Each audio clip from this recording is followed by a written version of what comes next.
होता क्या है, सबसे पहले हम लोग देखेंगे गुणनखंड वास्तव में होता क्या है। सबसे जीरो लेवल से देखा जाएगा और हम लोग जब ये पढ़ा जा रहा है तो जीरो लेवल से ही उठाया जाएगा प्रश्न, और जीरो से लेवल से उठाकर हम लोग हाई लेवल तक के क्वेश्चनों में जाएंगे। तो सबसे पहले गुणनखंड वास्तव में होता क्या है, तो गुणनखंड का डिफिनेशन देखा जाए तो गुणनखंड का डिफिनेशन होता है कि वे सभी संख्याएं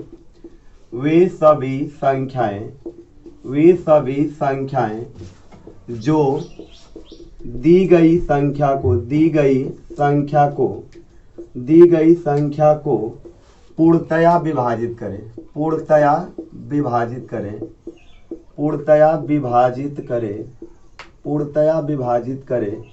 वे सभी संख्याएं दी गई संख्या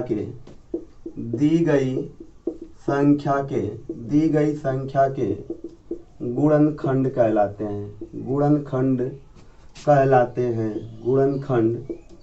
कहलाते हैं।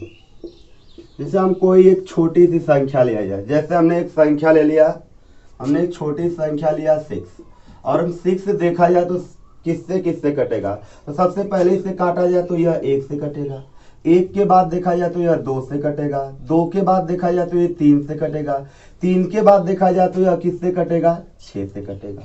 उसी प्रकार से हम कोई दूसरी संख्या भी ले लिया, जैसे हमने एक संख्या ले लिया 24 ले लिया, 24 देखा जाए किससे कटेगा, 1 से कटेगा, 1 के बाद 2 से कटेगा, 2 के बाद 3 से कटेगा, 3 के बाद 4 से कटेगा, 4 के बाद देखा जाए तो यह 6 से कटेगा, 6 के बाद देखा जाए तो यह 8 से कटेगा, 8 के बाद देखा जाए तो यह 12 से कटेगा, 12 के बाद देखा जाए तो यह 24 से कटेगा।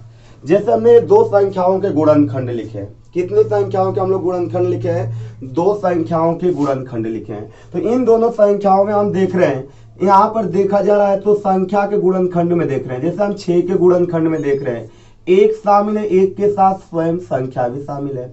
उसी प्रकार से हम 24 के भी गुणनखंड में देखें, 1 के साथ हम देखा जा रहा है यहाँ 24 भी शामिल है। तो हम कह सकते हैं तो यहाँ पर हम नोट में लिख लेंगे, क्या लिखा जाएगा नोट में, कि किसी भी संख्या के गुणनखंड में, किसी भी संख्या के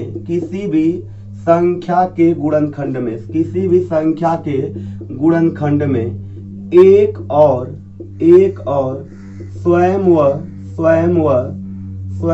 संख्या शामिल होती है, ये तो हमारा यहाँ से होती है, यहाँ से तो हमारा पहला नोट निकला। यदि यही से हम एक दूसरा नोट भी देखा जाए तो दूसरा हमारा चीज यहाँ से क्या निकल कर आएगा, हम देख रहे हैं 6, तो 6 के कितने गुणनखंड निकल रहे हैं, तो देख रहे हैं 1 2 3 4। हम देख रहे हैं यहाँ 6 के कितने गुणनखंड हमें मिल रहे हैं, 4 गुणनखंड मिल रहे हैं। कितने मिल रहे हैं, 4। उसी प्रकार हम 24 का देखा जाए तो कितने गुणनखंड मिल रहे हैं, 1 2 3 4 5 6 7 8। 24 के हमें कितने गुणनखंड मिल रहे हैं, 8 गुणनखंड मिल रहे हैं। तो हम यह भी कह सकते हैं कि किसी भी संख्या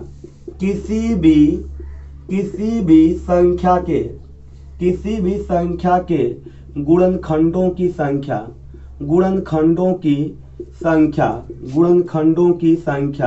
निश्चित होती है। किसी भी संख्या के गुणनखंडों की संख्या निश्चित होती है। तो यहाँ से हमें गुणनखंड के डिफिनेशन से हमें 2 बातें मिली।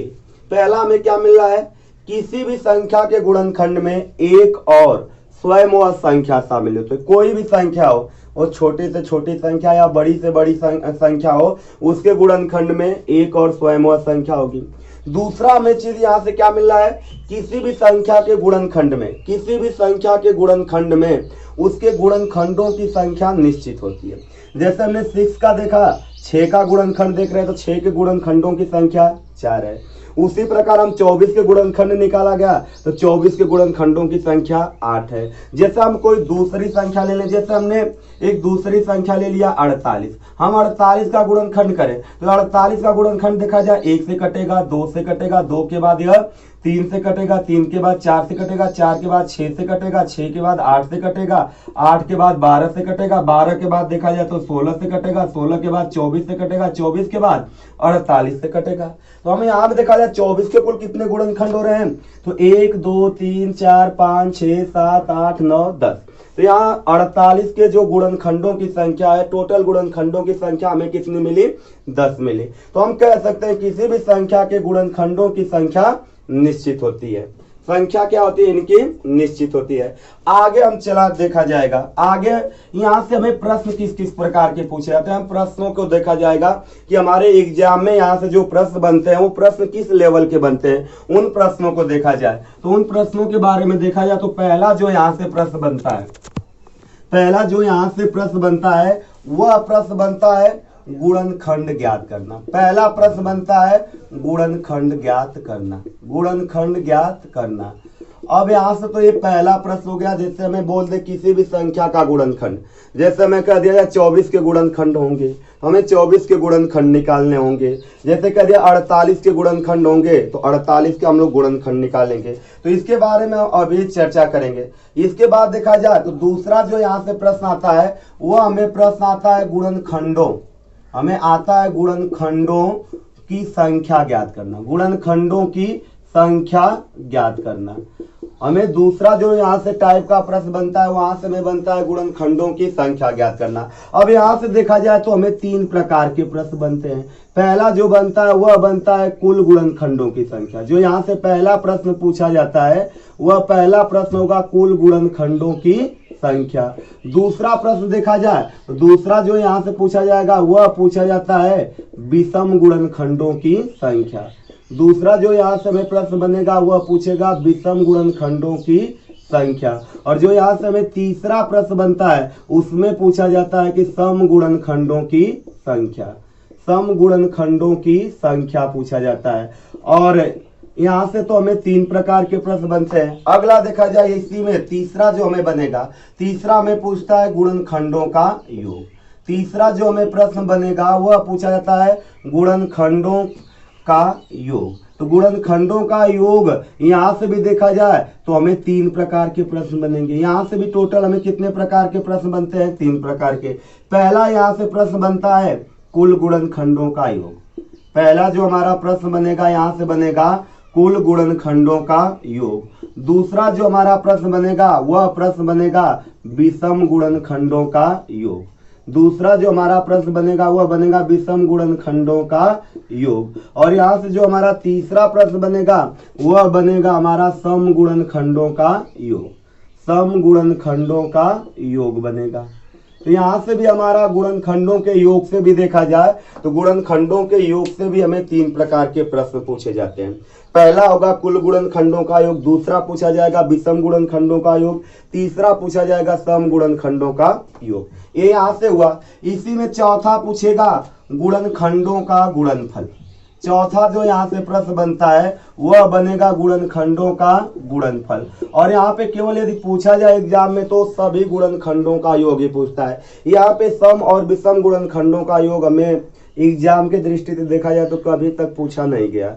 जो भी प्रश्न आया हुआ है वह आपके पूछा गया है कि कुल गुणनखंडों का गुणनफल कितना होगा। तो ये हमारा चौथा हुआ। पांचवा देखा जाए तो पांचवा जो यहाँ से प्रश्न बनता है वह पूछा जाता है पूर्ण वर्ग, पूर्ण वर्ग एवं पूर्ण वर्ग एवं पूर्ण घन गुणनखंड, पूर्ण घन गुणनखंड। ये आपका हमें पूछ देगा किसी संख्या में कुल कितने पूर्ण वर्ग गुणनखंड होंगे, या हमें पूछेगा कि किसी संख्या में कुल कितने पूर्ण घन गुणनखंड होंगे। इनकी क्या किया जाता है? हमें संख्या पूछा जाता है। तो सबसे पहले ये देखा जाए तो यहाँ से गुणनखंड में हमें 5 तरह के प्रश्न पूछे जाते हैं। टोटल कितने तरह के? 5 तरह के प्रश्न पूछे जाते हैं। पहला है गुणनखंड ज्ञात करना, किसी भी संख्या का गुणनखंड ज्ञात करना। दूसरा हमें इसमें पूछा जाएगा गुणनखंडों की संख्या ज्ञात करना। गुणनखंडों की संख्या ज्ञात करने में कुल गुणनखंडों की संख्या निकालना है, विषम गुणनखंडों की संख्या निकालना है, सम गुणनखंडों की संख्या निकालना है। अब तीसरा टाइप देखा जाए तो इसमें पूछेगा गुणनखंडों का योग। गुणनखंडों के योग को भी देखा जाए तो 3 टाइप में बांटा गया है। कुल गुणनखंडों का योग पूछा जाएगा, विषम गुणनखंडों का योग पूछा जाएगा, सम गुणनखंडों का योग पूछा जाए। चौथा टाइप देखा जाए तो यहाँ पे पूछेगा गुणनखंडों का गुणनफल।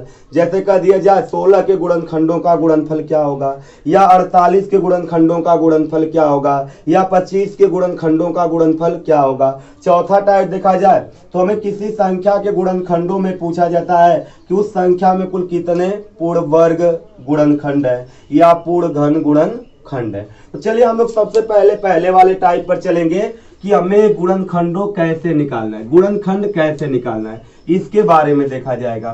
तो हमें जैसे कहा जाए कोई भी संख्या बोला जाए, जैसे हमें कहा गया कि संख्या 48 के गुणनखंड ज्ञात कीजिए, तो 48 का गुणनखंड ज्ञात करने के लिए हमने पहले आपको बताया था कि 48 का गुणनखंड 1 2 3 4 6 8 12 16 24 48 यही होगा आपका। इन्हीं से तो हमारा 48 कटेगा, 1 से कटेगा, 1 के बाद 2 से कटेगा, 2 के बाद देखा जाए 3 से कटेगा, 3 के बाद 4 से कटेगा, 4 के बाद 6 से, 6 के बाद 8 से, 8 के बाद 12 से कटेगा, 12 के बाद 16 से कटेगा, 16 के बाद 24 से कटेगा, 24 के बाद 48 से करेगा। यदि आपको टेबल याद है तो आप आसानी से इस प्रकार से निकाल सकते हैं। यदि आपको टेबल ना याद हो तो दूसरा तरीका हम गुणनखंड कैसे निकालेंगे, दूसरा जो इसका प्रोसेस होगा निकालने का, तो हमें पता है कि कोई भी संख्या 1 से कटती है, 1 के साथ वह स्वयं से कटती है। तो सबसे पहले यह संख्या जो कटेगी हमारी किससे कटेगी, 1 से। तो 1 से कितने बार में कटेगी, तो 1 से कितने बार में कटेगी, 48 बार में। कितने बार में, 48 से। अब इसके बाद हम देखा जाए किससे कटेगा, 2 से। तो 2 से काटेंगे तो 2 दूना के 4, 2 चौका 8, 24 बार में कटा। उसके बाद देखा जाए किससे कटेगा, 3 से। तो हम 3 से काटेंगे तो 3 एकम 3, 3 छक 18। इसके बाद देखा जाए ये 4 से कटेगा, 4 से 4 एकम 4, 4 दूना के 8। उसके बाद देखा जाए तो ये 6 से कटेगा, 6 से कितने बार में कटेगा, 6 बटे 48। अब 6 के बाद देखा जाए तो किससे कटेगा, 8 से। तो हम देख रहे हैं यहाँ ये जो लास्ट में गुणनफल आ गया है, कैसा गुणनफल आ गया, क्रमागत गुणनखंड आ गया। कैसा गुणनखंड आया है, क्रमागत आपका गुणनखंड आया, क्योंकि 6 के बाद जो अगला गुणनखंड होगा 8 होगा। जब ये दोनों क्रमागत आ गए तो आप यहाँ देख रहे हैं गुणनखंडों के 2 साइड हुए, और ये दोनों साइड वाले को पूरा लिखा जाए तो यही क्या होंगे, 48 के गुणनखंड। जैसे हम देखा जाए 48 के गुणनखंड में 1 है, यहाँ भी 1 है, 2 है, यहाँ भी 2 है, 3 है, यहाँ भी 3 है, 4 है, यहाँ भी 4 है। इसके बाद 6 तो 6, इसके बाद देखा जाए 8, 8 के बाद पुनः 12, 12 के बाद देखा जाए 16, 16 के बाद 24, 24 के बाद 48। हम देख रहे हैं सारी संख्याएं शामिल हैं। तो दूसरा जो प्रोसेस होगा हम इस प्रकार से निकाल लेंगे। इसमें हमें करना क्या है, हम एक तरफ की संख्याओं से भाग दें। एक तरफ की संख्याओं का अर्थ हुआ कि हम छोटी छोटी संख्याओं से बढ़ते क्रम में भाग दें। छोटे छोटे गुणनखंड मिलेंगे, उनके साथ में दूसरे तरफ उनके बड़े बड़े वाले गुणनखंड हमें क्या होंगे, प्राप्त होते चले जाएंगे। तो यहाँ से हम क्या करेंगे, किसी भी संख्या का गुणनखंड निकाल लेंगे। जैसे हमें कह दिया जाए कि 180 के गुणनखंड ज्ञात कीजिए, जैसे में कह दिया जाए कि 180 के गुणनखंड ज्ञात कीजिए, तो हमें 180 का गुणनखंड लिखना है। तो हम कैसे लिखेंगे, तो सबसे पहले किससे कटेगा, 1 से।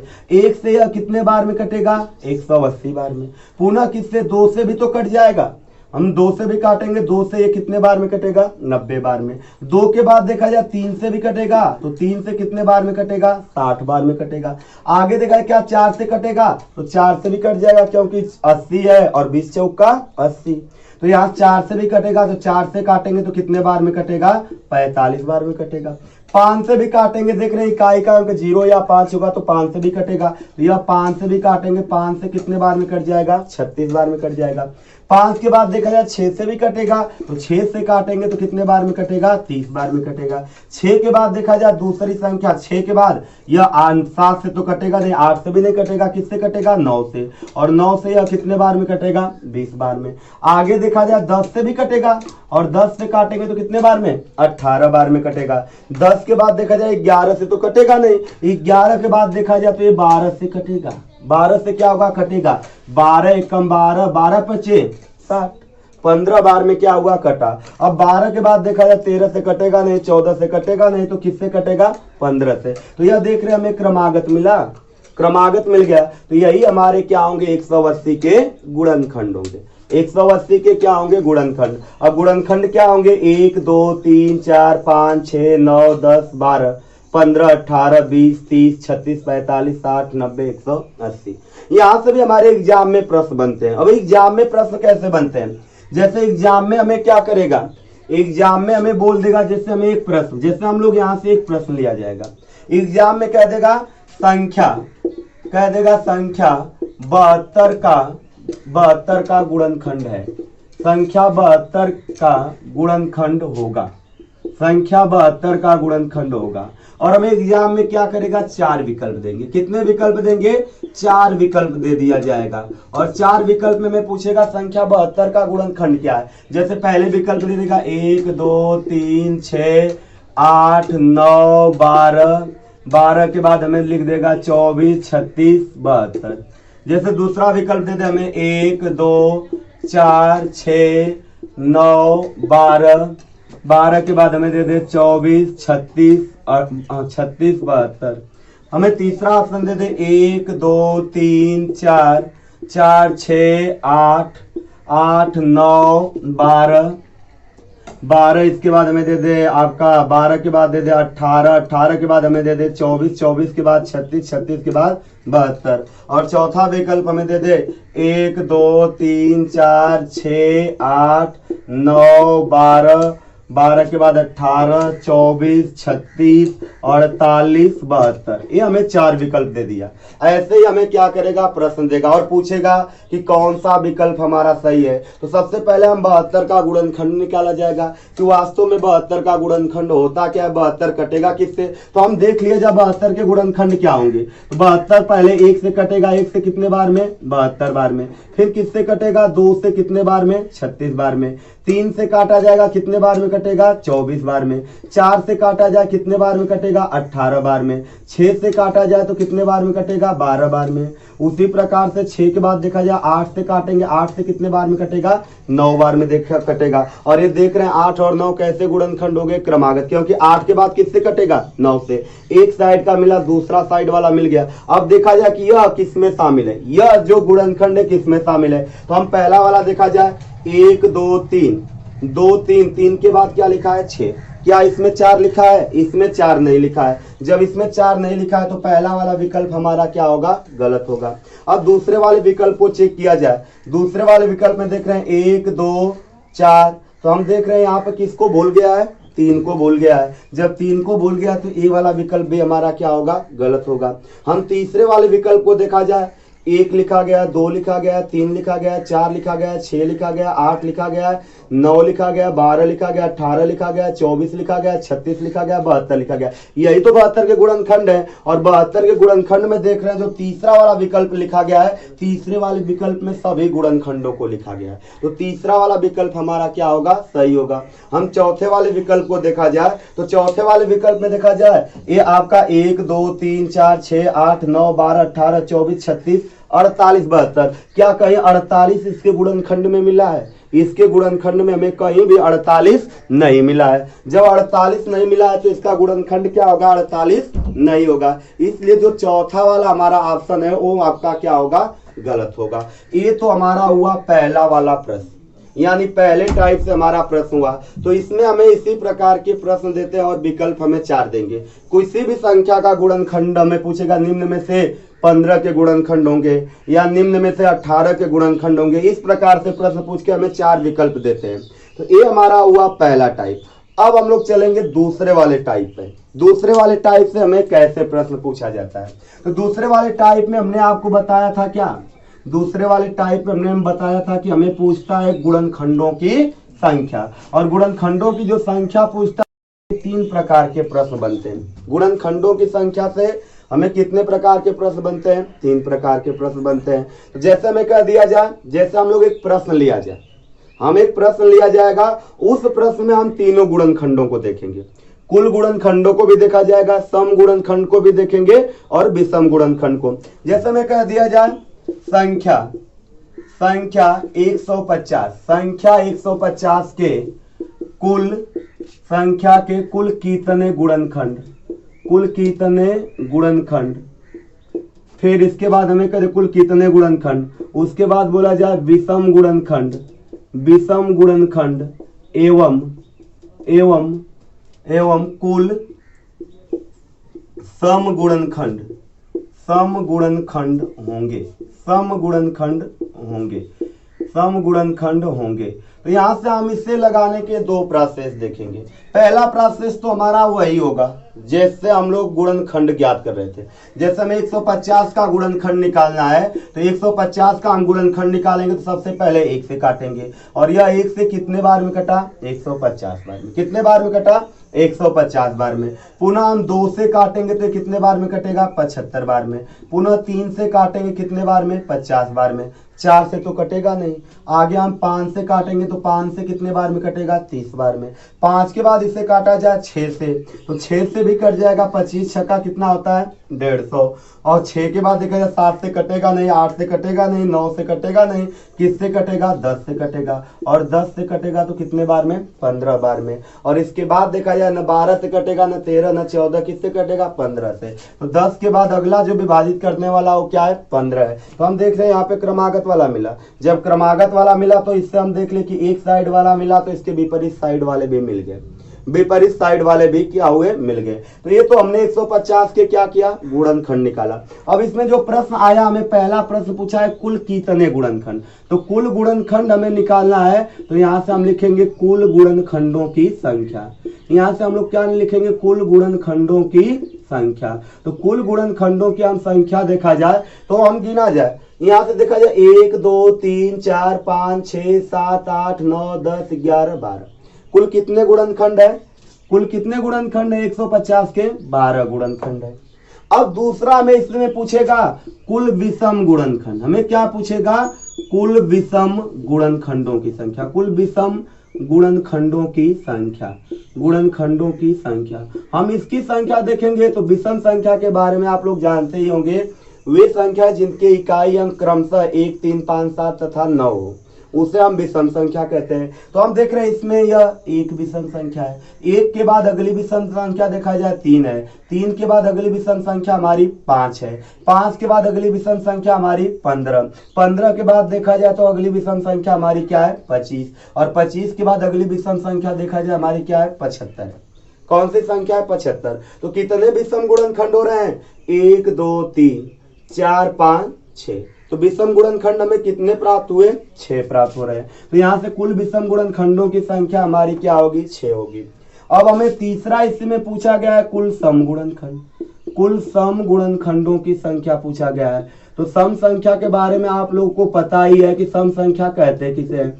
वे संख्याएं जिनके इकाई अंक पे क्रमशः 2 4 6 8 तथा 0 प्राप्त हो उसे हम लोग सम संख्या कहते हैं। तो हम देख रहे हैं यहाँ पर यह 2 सम संख्या है।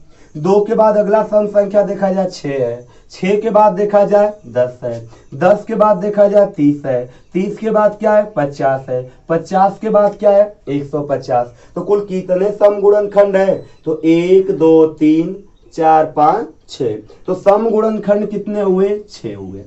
तो हम देख रहे हैं संख्या के कुल गुणनखंडों की संख्या कितनी है? 12 हुई। कुल विषम गुणनखंडों की संख्या कितनी हुई? 6 हुई। और कुल सम गुणनखंडों की संख्या कितनी है? 6 है। ये तो हमारा पहला तरीका हुआ एक लगाने का। ये तो हमारा पहला तरीका हुआ लगाने का। एक इसके अलावा एक और हम लोग तरीका देखेंगे और उस तरीके से हम देखा जाए तो सारे सवाल को लगाएंगे। कैसे लगाया जाएगा? तो दूसरा वाला तरीका देखा जाए। ये तो हमारा पहला तरीका हुआ। पहले वाले तरीकों को हम मिटा दे रहे हैं। बस एक चीज हमें नोट कर ले, यहां से हमें कुल गुणनखंड कितने मिले हैं? 12। कुल विषम कितने मिले हैं? 6। और सम कितने मिले हैं? 6। हम देख रहे हैं यहाँ से सम गुणनखंड 6 हैं, विषम गुणनखंड कितने हैं? विषम गुणनखंड 6 हैं। और कुल गुणनखंड कितने हैं? कुल गुणनखंड कितने हैं? 12। ये तो हमारा पहला प्रोसेस हुआ जिससे हम गुणनखंड निकाल रहे थे। गुणनखंड हमने बताया था कि आप कैसे गुणनखंड निकालते, उस गुणनखंड के बारे में देखा गया, वहां से हमने इनकी संख्या निकाल लिया। अब दूसरा वाला हम प्रोसेस देखेंगे। दूसरा वाले प्रोसेस में हम करेंगे क्या? दूसरे वाले प्रोसेस में सबसे पहले जो संख्या होगी, सबसे पहले जो हमारा दूसरा होगा लगाने का तरीका इस सवाल को, और एग्जाम में हम इसी तरीके का प्रयोग करेंगे क्योंकि यहाँ पे बहुत से लोग गलतियां कर देते हैं। गलतियां क्या होती हैं? हमें टेबल याद नहीं रहते हैं। यदि आपको टेबल याद है तो ये भी आपका आसान है। ये भी क्या होगा आपका आसान होगा। यदि आपको टेबल ना याद हो सकता है किसी का टेबल भूल गए, हो सकता है किसी का टेबल भूल गए, और गुणनखंडों की जो संख्या होगी वहां से आपकी क्या होगी, गलत आने लगेगी। तो एग्जाम में देखा जाए तो ये जो दूसरी वाली विधि है इसका प्रयोग बहुत ही आसान सा है और बहुत ही आसानी से हम समझ भी सकते हैं। और कैसे दूसरे वाली विधि, तो दूसरे वाले के लिए सबसे पहले कुछ बातें होती हैं, वो नोट होते हैं। तो सबसे पहले उन नोट के बारे में हम लोग देखेंगे। हमें करना क्या होता है, सबसे पहले क्या होता है, कोई भी संख्या हो, जो संख्या दी गई हो, कोई संख्या लिखी गई हो, जैसे जो संख्या दी गई हो, जो संख्या दी गई हो, जो संख्या दी गई हो, जो संख्या दी गई हो उसका अभाज्य गुणनखंड करके, उसका अभाज्य गुणनखंड करके, अभाज्य गुणनखंड करके उस गुणनखंड को घात के रूप में, उस गुणनखंड को घात के रूप में लिखते हैं, घात के रूप में लिखते हैं, घात के रूप में लिखते हैं। जैसे हम लोग अभी कौन सा संख्या लिया था, 150। हम 150 का अभाज्य गुणनखंड करें तो अभाज्य गुणनखंड के बारे में जानते ही हैं कि संख्याओं का ऐसा गुणनफल, संख्याओं के ऐसा गुणनफल जिसमें केवल अभाज्य संख्याएं शामिल हो।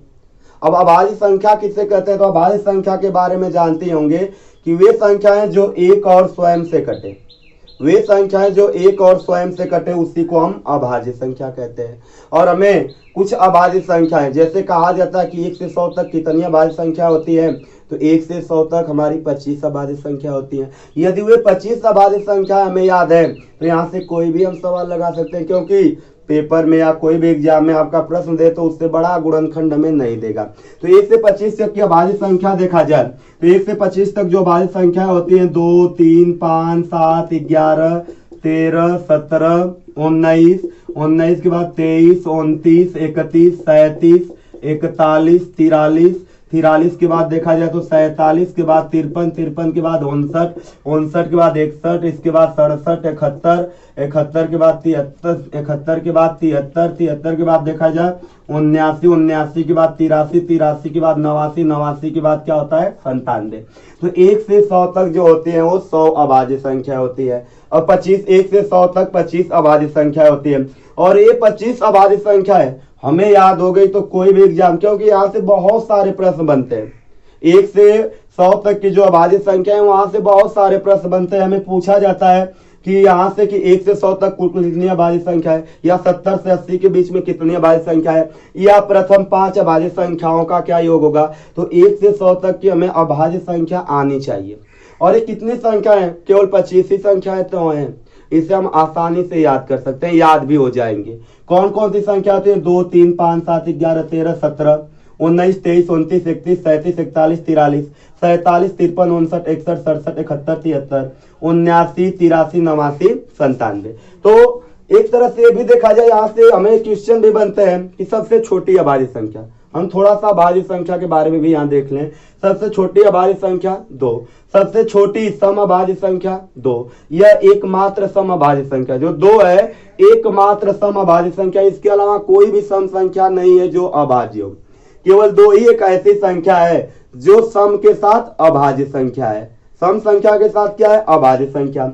इसके बाद दूसरा जो प्रश्न यहाँ से बनता है सबसे छोटी विषम अभाज्य संख्या, तो सबसे छोटी विषम अभाज्य संख्या जो है वह 3 है। आगे हम और भी बहुत सारी चीजें पढ़ेंगे जब हम लोग भाज्य संख्या अभाज्य संख्या पढ़ा जाएगा, तो यहाँ से इसके डिटेल के बारे में पढ़ा जाएगा कि भाज्य संख्या वास्तव में होती क्या है, अभाज्य संख्याएं वास्तव में होती क्या है, उनसे हमारे क्या क्या फैक्ट निकलते हैं, उनसे हमारे क्या क्या फैक्ट निकलते हैं, सारी चीजें हम लोग पढ़ेंगे। जिस दिन हम लोग भाज्य संख्या और अभाज्य संख्या पढ़ा जाएगा उस दिन इसके बारे में हम लोग देखा जाएगा। जब हम अभाज्य गुणनखंड निकालते हैं तो हम करते क्या, सबसे पहले दी गई संख्या को अभाज्य संख्या से विभाजित करते हैं, और सबसे पहले हम छोटी अभाज्य संख्या से विभाजित करते हैं। यदि छोटी अभाज्य संख्या से विभाजित हुई तो उससे विभाजित करेंगे, नहीं विभाजित हुई तो उससे अगली जो अभाज्य संख्या हम उससे काटेंगे। तो हम देखा जाए इसका इकाई अंक 0 है तो 2 से आसानी से कट जाएगा, क्योंकि जिनका इकाई अंक 2, 4, 6, 8 और 0 वो सभी संख्याएं 2 से क्या होंगी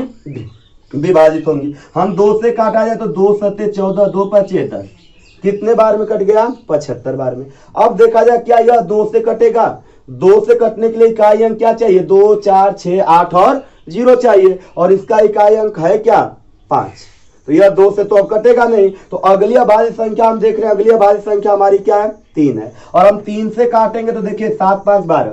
3 के विभाजिता का नियम होता है, यदि अंकों का योग 3 से विभाजित हो तो संख्या 3 से विभाजित हो जाती है। तो हम देख रहे हैं 7, 5, 12, 3 चौका 12 कट गया, तो यह संख्या 3 से भी कटेगी। तो 3 से काटा जाए तो 3 दूना के 6 और 3 पचे 15, कितने बार में कटा? 25 बार में कटा। कितने बार में कटा? 25 बार में कट गया। अब पुनः देखा जाए 5, 2, 7, 3 से कटेगा? नहीं कटेगा। तो अब 3 के बाद अगली हमारी अभाज्य संख्या 5, और 5 से काटेंगे तो देखिए 5 पचे 25, फिर पुनः 5 से काटेंगे 5 एकम 5। यह क्या हुआ? 150 का अभाज्य गुणनखंड। और इस अभाज्य गुणनखंड को हमें क्या करना होता है? घात के रूप में लिखना होता है। तो घात क्या होता है? किसी संख्या का उसी संख्या में जितने बार गुणा किया जाए, किसी संख्या का उसी संख्या में जितने बार गुणा किया जाए वही घात कहलाता है। तो हम देख रहे हैं यहाँ पर सबसे पहले 2 है, 2 कितने बार है? 1 बार, तो इसकी घात कितनी होगी? 1। उसी प्रकार से 3 को देखा जाए तो 3 कितने बार है? 1 बार, तो इसकी घात कितनी होगी? 1। उसी प्रकार से 5 देखा जाए कितने बार है? 2 बार, तो इसकी घात कितनी हो जाएगी? 2 हो जाएगी। इसकी घात कितनी हो जाएगी? 2 हो जाएगी। तो ये क्या हुआ? हमारा गुणनखंड हुआ। तो हमने पहला चीज क्या लिखा गया? जो संख्या या जो संख्या दी गई हो, जो संख्या दी गई हो उसका अभाज्य गुणनखंड करके उस गुणनखंड को घात के रूप में लिखते हैं। तो हम क्या लिखते हैं? घात के रूप में। देखिए हमें संख्या दी गई थी 150, और 150 को हमने अभाज्य गुणनखंड करके घात के रूप में लिखा गया। तो ये हमारा कितना आ गया? 2 के पावर 1 गुणे 3 के पावर 1 गुणे 5 के पावर 2। हम यहाँ इसे ऊपर लिख दे रहे हैं, ये ऊपर लिख दिया जाए तो 2 के पावर 1 गुणे 3 के पावर 1 गुणे 5 के पावर क्या होगा? 2 होगा। 5 के पावर क्या होगा? 2 होगा। ये तो हमारा हुआ पहला स्टेप था। अब दूसरे वाले स्टेप में, अब हम दूसरे वाले स्टेप पर चलते हैं, इसे मिटा दिया जा रहा है। अब हम लोग दूसरे वाले स्टेप में करेंगे क्या? अब दूसरे वाले स्टेप में हमें दूसरे वाले स्टेप में अगला पॉइंट देखा जाए। ये तो पहला पॉइंट हुआ, दूसरा पॉइंट देखा जाए। अब दूसरा पॉइंट में हमें कहेगा क्या? कुल गुणनखंडों की संख्या निकालना हो। तो कुल गुणनखंडों की संख्या ज्ञात करने के लिए हमें करना क्या होता है? संख्या घातों में क्या होता है? संख्या के घातों में, संख्या के घातों में, संख्या के घातों में एक जोड़कर, संख्या के घातों में एक जोड़कर गुणा करने पर, गुणा करने पर, गुणा करने पर कुल गुणनखंड, कुल गुणनखंड प्राप्त होते हैं। कुल गुणनखंड प्राप्त होते हैं, प्राप्त होते हैं। यही हमारा दूसरा पॉइंट क्या है? दूसरा पॉइंट है संख्या के घातों में एक जोड़कर गुणा करने पर कुल गुणनखंड प्राप्त होते हैं। जैसे हमने सबसे पहले 150 का अभाज्य गुणनखंड किया, अभाज्य गुणनखंड किया तो हमें यहाँ 2 के पावर 1 गुणे 3 के पावर 1 गुणे 5 के पावर 2, हमें 3 अलग अलग संख्याएं मिली है, उनकी अलग अलग घात मिली है। तो हमें क्या करना है? कुल गुणनखंड देख लिया जाए। यहाँ से हमें कुल गुणनखंड निकालना है। क्या निकालना है? कुल गुणनखंड निकालना है। तो कुल गुणनखंड के लिए हमें करना क्या? इनके घातों में एक जोड़कर गुणा करना है। हम देख रहे हैं 2 की घात कितनी है? 1, तो इस घात में हम लोग कितना जोड़ देंगे? 1। अब क्या करना है? गुणा, तो गुणे। फिर अगली घात हमारी अभाज्य संख्या है 3, और 3 की घात कितनी है? 1। इस घात में हम लोग कितना जोड़ देंगे? 1 जोड़ देंगे। कितना जोड़ देंगे? 1। उसी प्रकार से अगला है 5, तो 5 की घात कितनी है? 2, और इस 2 में भी कितना जोड़ेंगे? 1, और 1 जोड़कर क्या करेंगे? गुणा कर देंगे। तो यहाँ से देखिए हम तो जोड़ेंगे तो 1 1 2 गुणे, यहाँ भी जोड़ेंगे 1 1 2 गुणे, यहाँ भी जोड़ेंगे 2 1 3, 2 1 कितना होगा? 3। अब गुणा कर दिया, 2 दूना के 4 3 12। तो कुल कितने गुणनखंड मिले? 12 गुणनखंड मिले। और देखिए हमने पहले वाले तरीका से भी निकाला गया था, तो कुल कितने गुणनखंड आए थे? कुल गुणनखंडों की संख्या कितनी थी? 12 थी। तो यहाँ पे भी हमें कुल कितने गुणनखंड मिले? 12 गुणनखंड मिले। कितने गुणनखंड मिल गए? 12 गुणनखंड मिले। अब हम लोग चलते हैं तीसरे वाले पॉइंट पे, इसे मिटा दे रहे हैं। अब हम लोग तीसरे वाले पॉइंट पर चलेंगे। तो तीसरे वाले पॉइंट में देखा जाए, हम पुनः एक उदाहरण लिया जाएगा, पुनः सभी को एक साथ देखा जाएगा। अब हम तीसरा वाला लें। तीसरा वाला में संख्या के, हमें तीसरे वाले में विषम संख्याओं के घात में, विषम संख्याओं के घात में, विषम संख्याओं के घात में एक जोड़कर गुणा करने पर, एक जोड़कर गुणा करने पर कुल विषम गुणनखंड प्राप्त होते हैं। कुल विषम गुणनखंड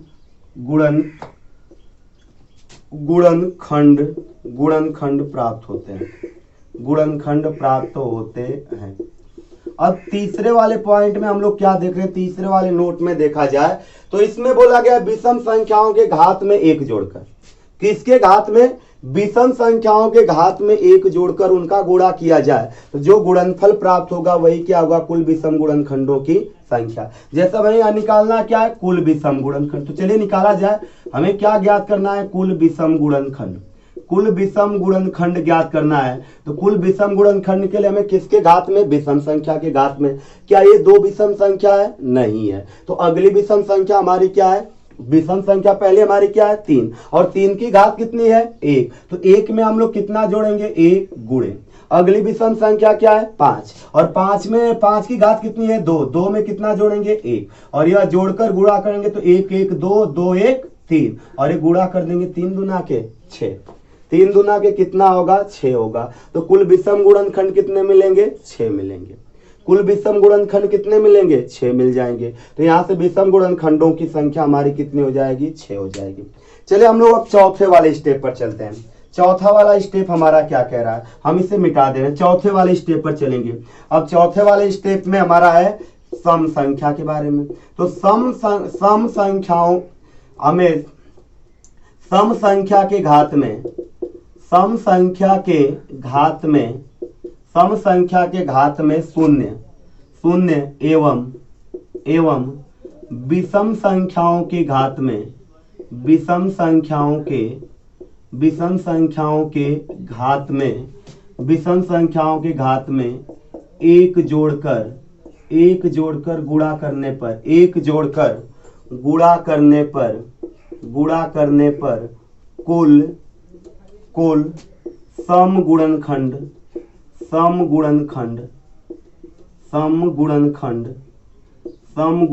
प्राप्त होते हैं, सम गुणनखंड प्राप्त होते हैं।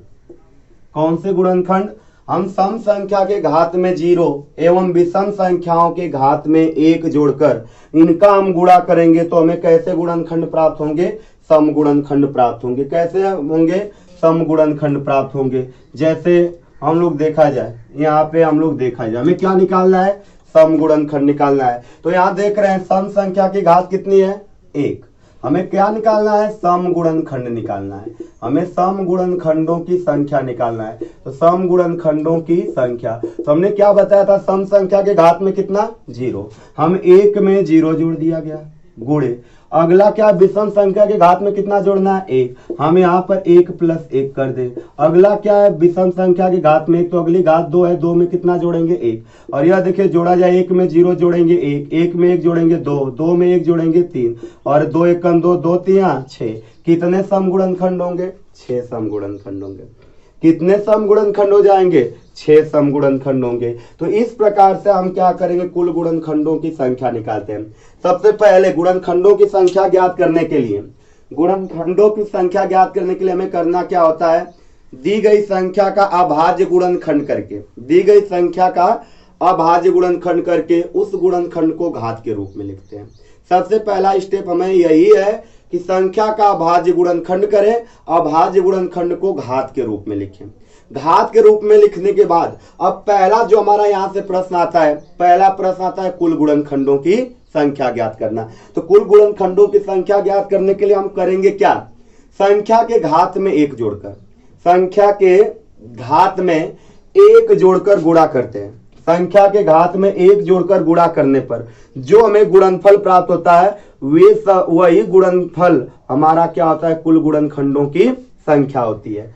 अब अगला हमें क्या बोलेगा, विषम गुणनखंड। तो विषम गुणनखंड के लिए हमें क्या करना है, विषम संख्याओं के घात में 1 जोड़कर विषम गुणनखंड निकालना है। तो विषम संख्याओं के घात में 1 जोड़कर गुणा करने पर जो गुणनफल प्राप्त होते हैं वे हमारे क्या होते हैं, कुल विषम गुणनखंडों की संख्या होती है। तीसरा हमारा क्या अगला देखा जाए, अगला है सम संख्या के घात में 0, सम संख्या के घात में 0 एवं विषम संख्याओं के घात में 1 जोड़कर गुणा करने पर समगुणनखंड प्राप्त होते हैं। जैसे हमने यहाँ पर पहले वाले प्रोसेस से भी हमने गुणनखंड निकाला था, तो हमारे यहाँ 150 के जो गुणनखंड मिले थे, कुल गुणनखंड 12 मिले थे, सम गुणनखंड 6 मिले थे, विषम गुणनखंड सम मिले थे।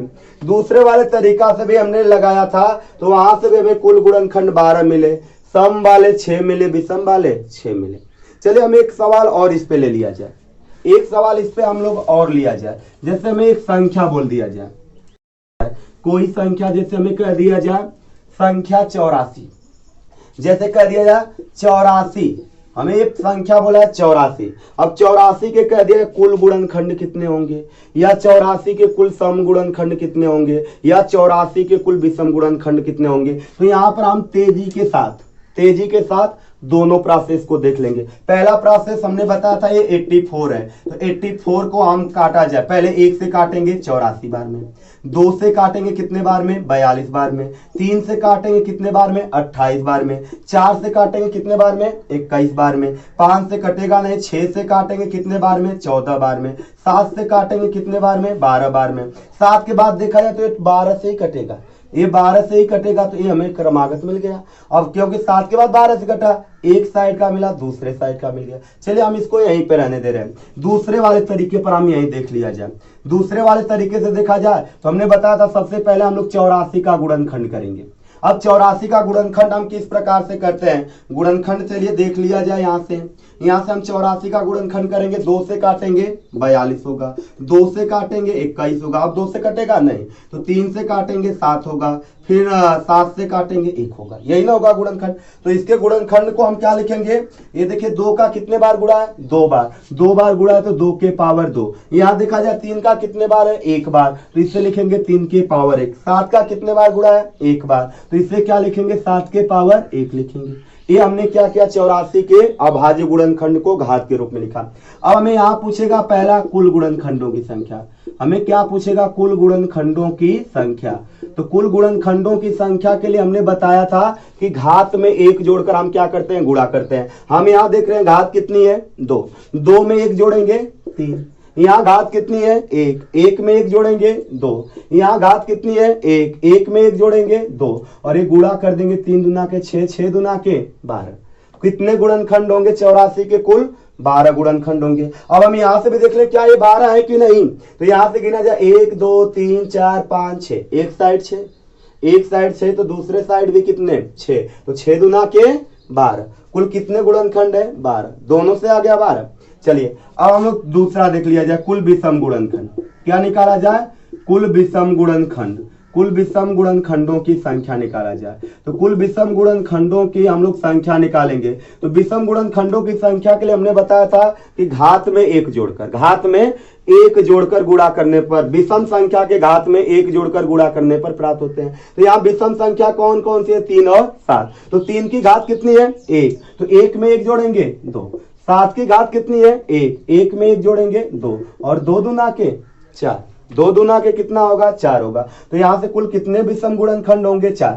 चलिए गिन लिया जाए कौन कौन से विषम है। यहाँ देखा जाए यहाँ पे विषम गुणनखंड 1 है, 1 के बाद कितना है 3 है, 3 के बाद कितना है 7, और 7 के बाद कितना है 21। क्या इनके अलावा और कोई विषम गुणनखंड है नहीं है। तो हम कितने गुणनखंड मिले 1 2 3 4, और यहाँ भी कितने आए हुए हैं 4 आए हुए हैं। अब तीसरा में यहाँ से क्या पूछ लेगा कुल सम गुणनखंड, क्या पूछेगा कुल सम गुणनखंडों की संख्या, हमें पूछेगा कुल सम गुणनखंडों की संख्या। तो सम गुणनखंडों की हम लोग संख्या निकालेंगे। तो हमने सम गुणनखंडों की संख्या के लिए बताया था सम संख्या के घात में 0, और 2 में हम 0 जोड़ेंगे कितना आएगा 2 आएगा। विषम संख्या के घात में कितना 1, तो यहाँ घात 1 है, 1 में 1 जोड़ेंगे 2, यहाँ भी घात 1 है, 1 में 1 जोड़ेंगे 2, और एक गुणा कर देंगे 2 दूना के 4, 4 दूना के 8, 2 दूना के 4, 4 दूना के 8। तो कुल कितने सम गुणनखंड मिले 8। चलिए यहाँ से भी गिन लिया जाए कितने सम है 1 2 3 4 5 6 7 8, कितने हैं 8। हम यहाँ भी देखे 8 और यहाँ भी क्या हुआ 8। तो इस प्रकार से हम लोग क्या करते हैं कुल गुणनखंडों की संख्या, सम गुणनखंडों की संख्या और विषम गुणनखंडों की संख्या क्या करते हैं, ज्ञात करते हैं। गुणनखंडों का योग। दूसरा हमें आता है कुल सम गुणनखंडों की संख्या, सम गुणनखंडों का योग। तीसरा जो हमें आता है विषम गुणनखंडों का योग। तो सबसे पहले हम एक छोटी सी संख्या लिया जाए, कोई भी हम एक छोटी संख्या ले लें। जैसे हमने एक संख्या लिया, हमने एक छोटी संख्या लिया 36। 36 देखा जाए किससे कटेगा, सबसे पहले यह 1 से कटेगा, तो 1 से कितने बार में कटेगा, 36 बार में। पुनः हम 2 से काटेंगे, 2 से कितने बार में कटेगा, 18 बार में। पुनः 3 से काटा जाए, 3 से कितने बार में कटेगा, 12 बार में। 4 से काटेंगे तो 4 से कितने बार में कटेगा, 9 बार में। 4 के बाद देखा जाए तो यह किससे कटेगा, 6 से कटेगा, कितने बार में, 6 बार में। तो हमें पता है कि किसी भी संख्या के गुणनखंड में केवल उस संख्या को एक बार ही लिया जाता है। और यहाँ पर हम देख रहे हैं 6 गुणे क्या मिल रहा है, 6। तो 6 को कितने बार लिया जाएगा, केवल एक बार ही लिया जाएगा। तो यहाँ पर केवल हम एक 6 लेंगे, दूसरा वाले 6 को क्या करेंगे, हटा दिया जाए। अब इनके गुणनखंडों का हमें क्या कहा गया है, योग निकालने के लिए कहा गया है। तो हम गुणनखंडों का योग निकालेंगे तो इसको क्या किया जाए, जोड़ा जाए। तो हम एक साइड वाले को एक साइड जोड़ दें, दूसरे वाले साइड को दूसरे साइड जोड़ दें। यहाँ से जोड़ा जाए 6 4 10, 10 3 13, 13 2 15, 15 1 16 हो जाएगा। प्लस इधर वाले को जोड़ेंगे तो 9 2 11, 11 8 19, 19 और 6 25, 19 6 25। इधर जोड़ा 3 1 4, 4 1 5, 5 2 7 और 75 में 16 जोड़ देंगे तो कितना आएगा, 91। यहाँ से हम देखा गया कुल गुणनखंडों का जब हमने योग किया तो कुल गुणनखंडों का योग हमें कितना मिला। यहाँ से हमें कुल गुणनखंडों का जो योग मिल रहा है, कुल गुणनखंडों का योग जो हमें मिल रहा है वह योग हमें कितना मिला, 91 मिला। यहाँ से कुल गुणनखंडों का योग क्या मिला हमें, 91। अब इसी में कह दिया जाए कि विषम गुणनखंडों का योग ज्ञात कीजिए। कैसे गुणनखंड का योग, विषम गुणनखंड का योग कहा जाए। तो विषम गुणनखंड का योग ज्ञात करने के लिए हम कौन सी संख्याओं को जोड़ेंगे, विषम संख्याओं को जोड़ेंगे। तो हम इसमें देख रहे हैं पहली विषम संख्या हमारी 1, उसके अगली वाली विषम संख्या हमारी 3, उसके अगली वाली विषम संख्या 9। क्या इनके अलावा और कोई विषम संख्या दिखाई दे रही है, हमें विषम संख्या 1 मिला, 3 मिला और 9 मिला। ये हमें कितनी विषम संख्याएं मिली, 3। तो इनका बोला गया योग तो 1 + 3 + 9 और इसे जोड़ेंगे तो 9 3 12, 12 1 13, 9 3 12 1 13। तो विषम गुणनखंडों का जो योग होगा वो कितना मिलेगा, 13 मिलेगा। उसी प्रकार से आगे हमें कहेगा कि सम गुणनखंडों का योग, तो सम गुणनखंडों का हम योग ज्ञात किया जाए। तो यहाँ पर हम कैसी संख्याओं के योग को जोड़ेंगे, सम संख्याओं के योग को क्या किया जाएगा, जोड़ा जाएगा। तो हम देखा जाए यहाँ सम संख्या 2 है, 2 के बाद अगली सम संख्या 4, 4 के बाद अगली सम संख्या 6, 6 के बाद देखा जाए 12, 12 के बाद देखा जाए 18, 18 के बाद क्या है, 36 है। इसे जोड़ा जाए तो 4 2 6 6 12, 12 24, 24 18 42, 42 और 6 48, 30 78, कितना होगा, 78 होगा। तो यहाँ से जो इसका योग हमें मिला, सम गुणनखंड का योग मिला, वो कितना मिला, 78 हुआ। ये तो हमारा पहला प्रोसेस हुआ लगाने का। हमने बताया था कि हम 2 प्रोसेस बताएंगे, हम लोग 2 प्रोसेस से पढ़ा जाएगा। ये तो हमारा पहला प्रोसेस होगा। तो यहाँ से हम लोग जो योग निकाले हुआ योग हमें कितना मिला, 78 मिला। अब दूसरा वाला प्रोसेस हम लोग देखेंगे, दूसरे वाले प्रोसेस में हम लोग कैसे निकालेंगे। तो यहाँ पर हम पहले देख लिया जाए, यहाँ कुल गुणनखंडों का जो योग मिला है, हमें कुल गुणनखंडों का जो योग मिला वो कितना मिला हुआ है, 91 मिला हुआ है। सम गुणनखंडों का जो योग हमें मिला हुआ वो कितना मिला हुआ है, 78 मिला हुआ है। और विषम गुणनखंडों का जो योग हमें मिला हुआ वो कितना मिला हुआ है, वो हमें मिला हुआ है विषम का कितना मिला हुआ है, 13। अब हम दूसरे वाले प्रोसेस से चलेंगे। दूसरे वाले प्रोसेस में हमने आपको बताया था, दूसरे वाले प्रोसेस में हमने आपको बताया था कि सबसे पहले हम दी गई संख्या का क्या करते हैं, अभाज्य गुणनखंड करते हैं। सबसे पहले हम लोग दी गई संख्या का अभाज्य गुणनखंड करके संख्या को घात के रूप में लिखते हैं। संख्या को क्या करते हैं, घात के रूप में लिखते हैं। अब जब हमें कुल गुणनखंडों का योग निकालना हो, हमें यहाँ से 2-3 नोट देखा जाएगा।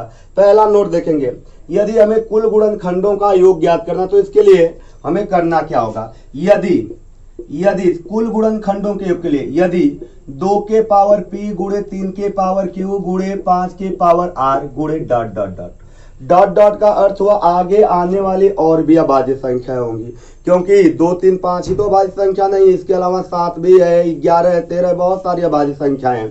तो 2 के पावर p गुणे 3 के पावर q गुणे 5 के पावर r गुणे डॉट डॉट डॉट के कुल गुणनखंडों का योग, के कुल गुणनखंडों का योग। तो कुल गुणनखंडों का जो योग होता है, योग बराबर वह योग 2 के पावर 0 प्लस 2 के power 1 plus dot dot dot plus 2 के पावर p और इंटू 3 के पावर 0 प्लस 3 के power 1 plus dot dot dot plus 3 के पावर q।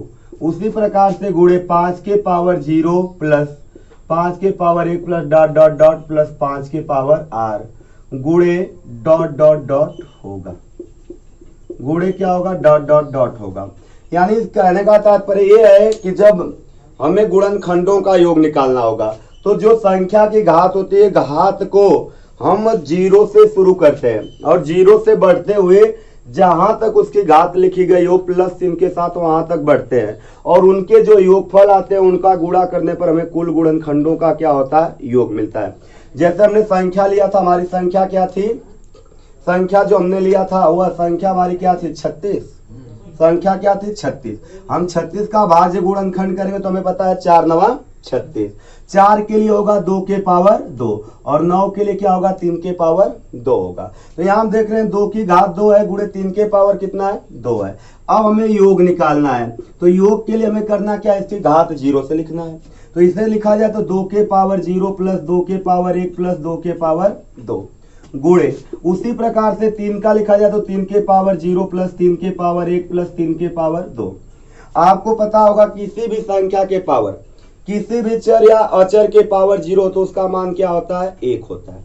उसका मान कितना होता है, 1 होता है। लेकिन इसमें हमें एक अपवाद भी मिलता है, हमें इसमें एक अपवाद मिलता है। हमने तो यही पढ़ा कि किसी भी संख्या के पावर 0 तो उसका मान क्या होता है, 1 होता है। लेकिन कभी भी हमें 0 के पावर 0 लिख दे, हमें क्या लिख दे, 0 के पावर 0, तो 0 के पावर 0 का मान 1 नहीं होता है। 0 के पावर 0 का जो मान होता है वह 1 नहीं होता है। तो 0 के पावर 0 का मान पूछा जाए तो इसका मान जो होता है वो इनफिनाइट होता है, अपरिभाषित होता है। और ये भी पूछ लिया जाए कि 0 के पावर 0 कैसी संख्या है, परिमेय संख्या है कि अपरिमेय संख्या। तो 0 के पावर 0 कैसी संख्या होगी, आपको पता होगा, परिमेय। जिसे भिन्न के रूप में लिखा जाए उसे हम परिमेय कहते हैं, जिसे भिन्न के रूप में न लिख पाए उसे हम लोग अपरिमेय कहते हैं। तो हम 0 के पावर 0 को क्या भिन्न के रूप में लिख पाएंगे, इनफिनाइट। क्या इनफिनाइट को लिख सकते हैं, नहीं। तो 0 के पावर 0 कैसी संख्या है, अपरिमेय संख्या है। 0 के पावर 0 कैसी संख्या है, अपरिमेय संख्या है। तो किसी 0 के अलावा कोई भी चर हो या अचर हो, यदि उसकी पावर हमें 0 दिखाई दे तो उसका मान कितना होता है, 1 होता है। तो हमें यहां से देखा जाए, ये 2 के पावर 0, 2 के पावर 0 का मान 1। 2 के किसी भी संख्या के पावर 1 हो तो उसका मान स्वयं वही संख्या होती है। तो 2 के पावर 1 का मान कितना होगा, 2, और 2 का स्क्वायर 4 गुणे उसी प्रकार से 3 के पावर 0 का मान 1, 3 के पावर 1 का मान 3, 3 का स्क्वायर 9।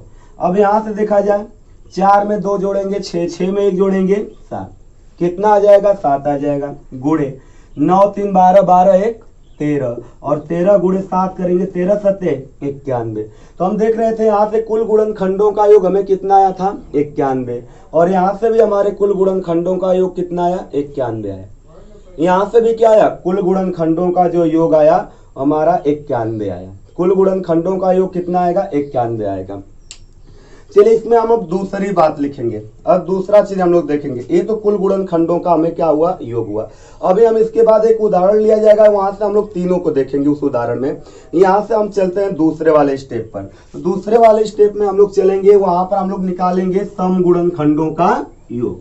हम लोग किस प्रकार से सम गुणनखंडों का योग ज्ञात करते हैं। यदि 2 के पावर p गुणे 3 के पावर q गुणे 5 के पावर r गुणे डॉट डॉट डॉट के डॉट डॉट डॉट के कुल सम गुणनखंडों का योग पूछा जाए तो आपको एक बात पता होगी कि हम जब 2 सम संख्याएं जोड़े या 2 से अधिक सम संख्याएं जोड़ते हैं तो उनका योग हमें कितना मिलता है, सम संख्या मिलता है।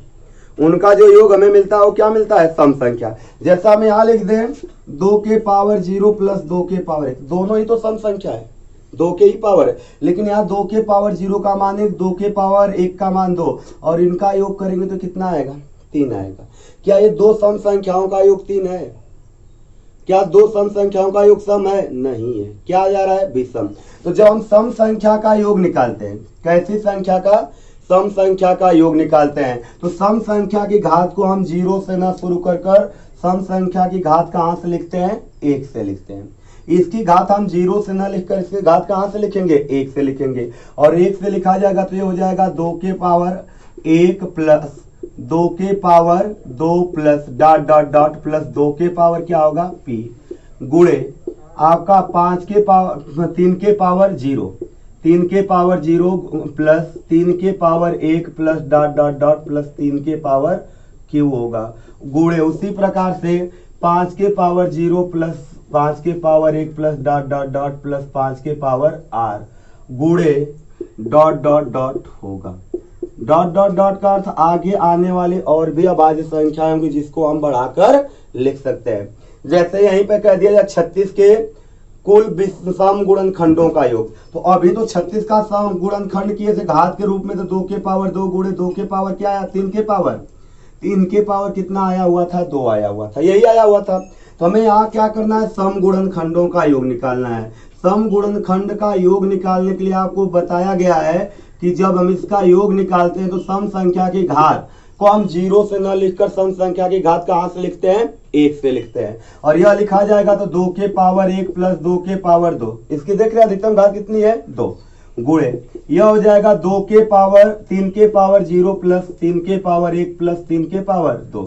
यहां से देखा जाए 2 के पावर 1 का मान 2 के पावर 2 का मान 4, यहाँ से 3 के पावर 0 का मान 1, 3 के पावर 1 का मान 3, 3 का स्क्वायर 9। अब यह जोड़ा जाए 4 2 कितना होगा? 6 होगा। और 9 3 12 1 13, और यह गुणा करेंगे 13 छक 78, 13 छक कितना होगा? 78 होगा। 13 छक कितना हो जाएगा? 78 हो जाएगा। तो यहाँ से हम देख रहे हैं पहले से हमने भी निकाला था तो सम गुणनखंडों का योग कितना आया हुआ था? 78। हम यहाँ से भी देख रहे हैं तो सम गुणनखंडों का योग जो हमें मिला वो कितना मिला? 78 मिला। तो इस प्रकार से हम लोग क्या करते हैं? सम गुणनखंडों का योग निकालते हैं। चलिए हम लोग अब तीसरा देखेंगे, हमें क्या बचा हुआ है? विषम गुणनखंडों का योग बचा हुआ है। तो हम विषम गुणनखंड का योग कैसे निकालते हैं उसके बारे में देखा जाए। ये तो सम का हुआ, भी एक और उदाहरण लिया जाएगा। तो ये हमारा क्या हुआ? सम गुणनखंडों का योग। आगे हम लोग देखेंगे विषम गुणनखंडों का योग। तो हमें विषम गुणनखंडों का योग निकालना, तो हमें क्या करेंगे?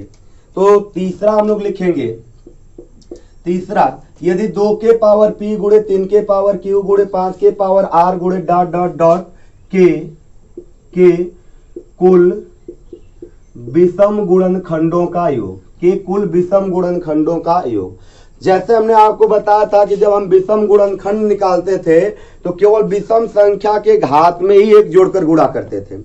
तो उसी प्रकार से जब हम इसका योग भी निकालेंगे तो केवल विषम संख्याओं के घात को ही 0 से लिखेंगे। यहाँ पे हमें सम संख्या के घात से कोई लेना देना नहीं होगा। तो इसका जो योग होता है वह योग होगा 3 के पावर 0 प्लस 3 के power 1 plus dot dot dot plus 3 के पावर q गुणे 5 के पावर 0 प्लस 5 के power 1 plus dot dot dot plus 5 के पावर r गुणे डॉट डॉट डॉट गुणे डॉट डॉट होगा। गुणे क्या होगा? डॉट डॉट होगा। यानी यहाँ पर देखा जा रहा है कि जब विषम का हम योग निकालेंगे तो केवल विषम के ही घात को लेंगे। सम के घात से हमें यहाँ कोई लेना देना, सम संख्या से कोई लेना देना है ही नहीं। अब जैसा हम योग निकाले तो 36 का गुणनखंड किया गया था तो 2 के पावर 2 गुणे हमें क्या मिला था? 3 के पावर 2 मिला था। तो चलिए 2 के पावर 2, तो यहाँ सम संख्या के घात, सम संख्या से हमें कोई लेना देना है। हमें जब विषम गुणनखंड का योग निकालना है तो विषम गुणनखंड के योग में हमें सम संख्या से कोई लेना देना है ही नहीं। हमें किससे लेना देना होगा? केवल विषम से। तो यहाँ पर हमें विषम क्या मिला? 3 के पावर 2। 3 के पावर 2 मिला तो इसे लिखेंगे 3 के पावर 0, 3 के पावर 1 और 3 के पावर 2। और ये देखिए 3 के पावर 0 का मान 1, 3 के पावर 1 का मान 3 और 3 का स्क्वायर 9। और ये जोड़ा जाए 9 3 12 1 13, 9 3 12 कितना होगा? 13 होगा। तो यहाँ से विषम गुणनखंडों का जो योग हमें मिलेगा वह योग कितना मिलेगा? 13 मिलेगा। हम यहाँ पर भी देख रहे हैं विषम गुणनखंडों का योग कितना आया? 13 आया। यहाँ से भी हम देख रहे हैं विषम गुणनखंडों का जो योग हमें मिल रहा है वो कितना मिल रहा है? 13 मिल रहा है। जैसे हमें बोला गया था कि एक उदाहरण और लिया जाएगा। चलिए एक उदाहरण से हम सारी चीजें सीखेंगे। एक चलिए तो हम अगला उदाहरण कोई अन्य संख्या ले लिया। जैसे हम बोल दिया जाए 120 कहा जाए संख्या 120 के कुल गुणनखंडों का योगफल, सम गुणनखंडों का योगफल और विषम गुणनखंडों का योगफल कितना होगा में बोला जाए। तो सबसे पहला प्रोसेस हमने सीखा था कि हम इसका गुणनखंड ज्ञात कर जोड़ ले। तो 120 का हम गुणनखंड निकालेंगे। 120 का यदि हम लोग गुणनखंड किया जाए तो 1 गुणे 120 होगा, फिर 2 से काटेंगे 2 गुणे 60 होगा, 3 से काटेंगे 3 गुणे 40 होगा, 4 से काटेंगे 4 गुणे 30 होगा, 5 से काटेंगे 5 गुणे 24 होगा, 6 से काटेंगे 6 गुणे 20 होगा, 8 से काटेंगे तो 8 गुणे कितना होगा 15 होगा, 10 से काटेंगे तो 10 गुणे कितना होगा 12 होगा, 10 गुणे कितना होगा 12 होगा। अब देखिए हमने बताया था दोनों को एक साइड वाले को एक साइड तरफ जोड़ दें। तो यह देखिए जोड़ा जाए 10 8 18, 18 6 24, 5 29, 4 33, 33 3 36, 2 38, 1 39। इधर का जो योग हमें मिला वो कितना मिलेगा 39 मिलेगा। इधर वाले को जोड़ा जाते देखिए 5 2 7, 7 4 11, 11 को 1, 11 को कितना होगा 1 होगा। इधर वाले को जोड़ा जाए तो 1 1 2, 2 4, 4 2 6, 6 3 9, 9 4 13, 13 6, 13 6 19, 19 2 21 और एक हासिल बचा हुआ था तो 21 1 22 को 2 हासिल कितना हुआ 2 हुआ। और यह 1 में 2 जोड़ देंगे 3, 1 में 2 जोड़ देंगे 3। अब इनका योग कर दिया जाए तो ये देखिए 9 1 10, 9 1 कितना होगा 10 होगा। और ये देखिए 3 2 5 1 6 होगा और ये कितना है 3 है तो 360 होगा। यहाँ से कुल गुणनखंडों का हमने योग निकाला तो कितना आया 360 हुआ। और यदि हम विषम का योग निकाल दें, यदि हम विषम का योग निकालें तो विषम के योग के लिए हम केवल विषम को लेंगे, विषम के योग के लिए विषम को। यहाँ पर देख रहे हैं विषम वाला 1 है, 1 के बाद 3 है, 3 के बाद देखा जाए 5 है, 5 के बाद क्या है 5 के बाद 15 है, 15 के बाद देखा जाए और कोई है 15 के बाद कोई नहीं है। तो इनका योग किया जाए तो 3 1 4, 4 और 5 9, 9 और 15 24, 9 और 15 कितना होगा 24 होगा। तो विषम का जो योग आएगा वो कितना आएगा 24। यदि हमें सम का योग निकालना है तो कुल योग में से विषम का योग घटा दें, कुल योग में से विषम का योग क्या करें घटा दें। तो यह 360 है और यह 24 है, घटाया जाए तो 10 में से 4 गया 6, 5 में से 2 गया 3 और ये कितना बचा 3। तो सम गुणनखंड का जो योग आएगा वो कितना आएगा 336 होगा। चलिए हम दूसरे वाले प्रोसेस से इसी को समझ लिया जाए। तो दूसरे वाले प्रोसेस में हमने बताया था कि जो यह संख्या हमारी 120 है, सबसे पहले इसको हम लोग अभाज्य गुणनखंड किया जाएगा, उससे घात के रूप में लिखा जाए। तो यह देखा जाए 24 5 120 होता है और 24 को जो तोड़ा जाए तो 8 गुणे 3, 8 3 24, 24 गुणे 5। तो इसे तोड़ेंगे तो 8 को लिखेंगे 2 के पावर 3 और 3 को लिखेंगे 3 के पावर 1 और 5 को क्या लिखेंगे 5 के पावर 1। तो ये देखिए 8 8 3 24, 24 बचे 120 हुआ। अब ये हमें घात में मिला। अब कुल योग निकालना है, कुल गुणनखंडों का योग निकालना है। पहला क्या निकालना है कुल गुणनखंडों का योग निकालना है। तो कुल गुणनखंडों के योग के लिए हमने बताया था कि सभी की घात कहां से लिखेंगे प्लस के साथ 0 से। तो यह देखिए 0 से लिखेंगे तो 2 के पावर 0, 2 के पावर 1, 2 के पावर 2, 2 के पावर 3 और उसी प्रकार से इसकी घात लिखेंगे तो 3 के पावर 0, 3 के पावर 1। उसी प्रकार से यह लिखा जाए तो 5 के पावर 0 प्लस 5 के पावर 1, 2 के पावर 0 का मान 1, 2 के पावर 1 का मान 2, 2 के पावर 2 का मान 4 और 2 के पावर 3 का मान 8। उसी प्रकार से गुणे 3 के पावर 0 का मान 3 के पावर 0 का मान 1 और 3 के पावर 1 का मान 3 गुणे 5 के पावर 0 का मान 1, 5 के पावर 1 का मान 5। हम यहाँ से योग करेंगे तो 8 4 12, 12 2 14, 14 1 15। यहाँ से योग किया गया 8 4 12 तो 14 1 15। यहाँ से योग करेंगे 3 1 4, यहाँ से योग करेंगे 5 1 6 और ये गुणा कर दिया जाए तो ये देखिए 15 चौका 60, 60 गुणे 6 करेंगे तो ये 0 6 6 का 36, योग कितना आएगा 360। तो कुल गुणनखंडों का जो योग हमें मिला हुआ वो कितना मिल गया 360। यहाँ भी हम देख रहे हैं कितना आया हुआ था 360। चलिए दूसरा हमें क्या पूछेगा विषम गुणनखंडों का योग। हमें क्या पूछेगा विषम गुणनखंडों का योग बोलेगा। तो विषम गुणनखंडों का जब हम योग निकालेंगे तो इसके लिए हमने क्या बताया था केवल विषम संख्याओं के घात में आपका 0 से लिखा जाएगा। तो हम देख रहे हैं यहाँ ऑलरेडी पहले से हमने ये योग में विषम संख्या के घात को 0 से लिखा गया। तो जब विषम संख्या के घात को हमने 0 से लिखा तो यहाँ देखिए 1 + 3, यहाँ से 1 + 5, तो 3 + 1 बराबर कितना मिला 4, और 1 + 5 बराबर कितना मिला 6। तो हम यहाँ से क्या कर दे 4 × 6, क्योंकि हम विषम संख्याओं के घात को 0 से लिखकर शुरू किया जाए और जोड़ा जाए, जोड़कर गुणा करेंगे तो ये जोड़ा जाएगा तो 4 होगा, ये जोड़ा जाएगा 6, क्योंकि हम यहीं से निकाल लें, हम यहाँ से भी निकाल लेंगे। तो यहाँ से देखिए इसका योग हमें मिला 4 और इसका योग कितना मिला 6, और 6 × 4 कर देंगे कितना आएगा 24। देखिए यहाँ आया हुआ है 24, कुल गुणनखंड विषम गुणनखंडों का योग कितना आया हुआ है 24। अब हमें कैसे गुणनखंड का योग निकालना है, सम गुणनखंड का योग निकालना है। हमें सम गुणनखंड का क्या करना है, योग निकालना है। तो हमने सम गुणनखंड में पढ़ा था कि सम संख्या की जो घात है वह 1 से 0 से नहीं लिखा जाता है। सम संख्या की घात हम कहां से लिखते हैं, 1 से। तो हम देख रहे हैं यहाँ सम संख्या का योग कितना आया है 15, और सम संख्या की घात हम 0 नहीं लिखते, और सम संख्या की घात यदि हमने 0 लिखा तो उसका मान कितना होता है 1, उसका मान कितना होता है 1। और यहाँ देख रहे हैं यह 0 के साथ जब जोड़ा गया तो इसका योग कितना आया है 15, तो उसी 15 में से 2 के पावर 0 का मान क्या करें, घटा दें। तो 2 के पावर 0 का मान 1, यहाँ योग 15 है, 15 में से 1 गया, 15 में से 1 गया कितना होगा 14, 15 में से हम 1 घटा दें कितना होगा 14 होगा।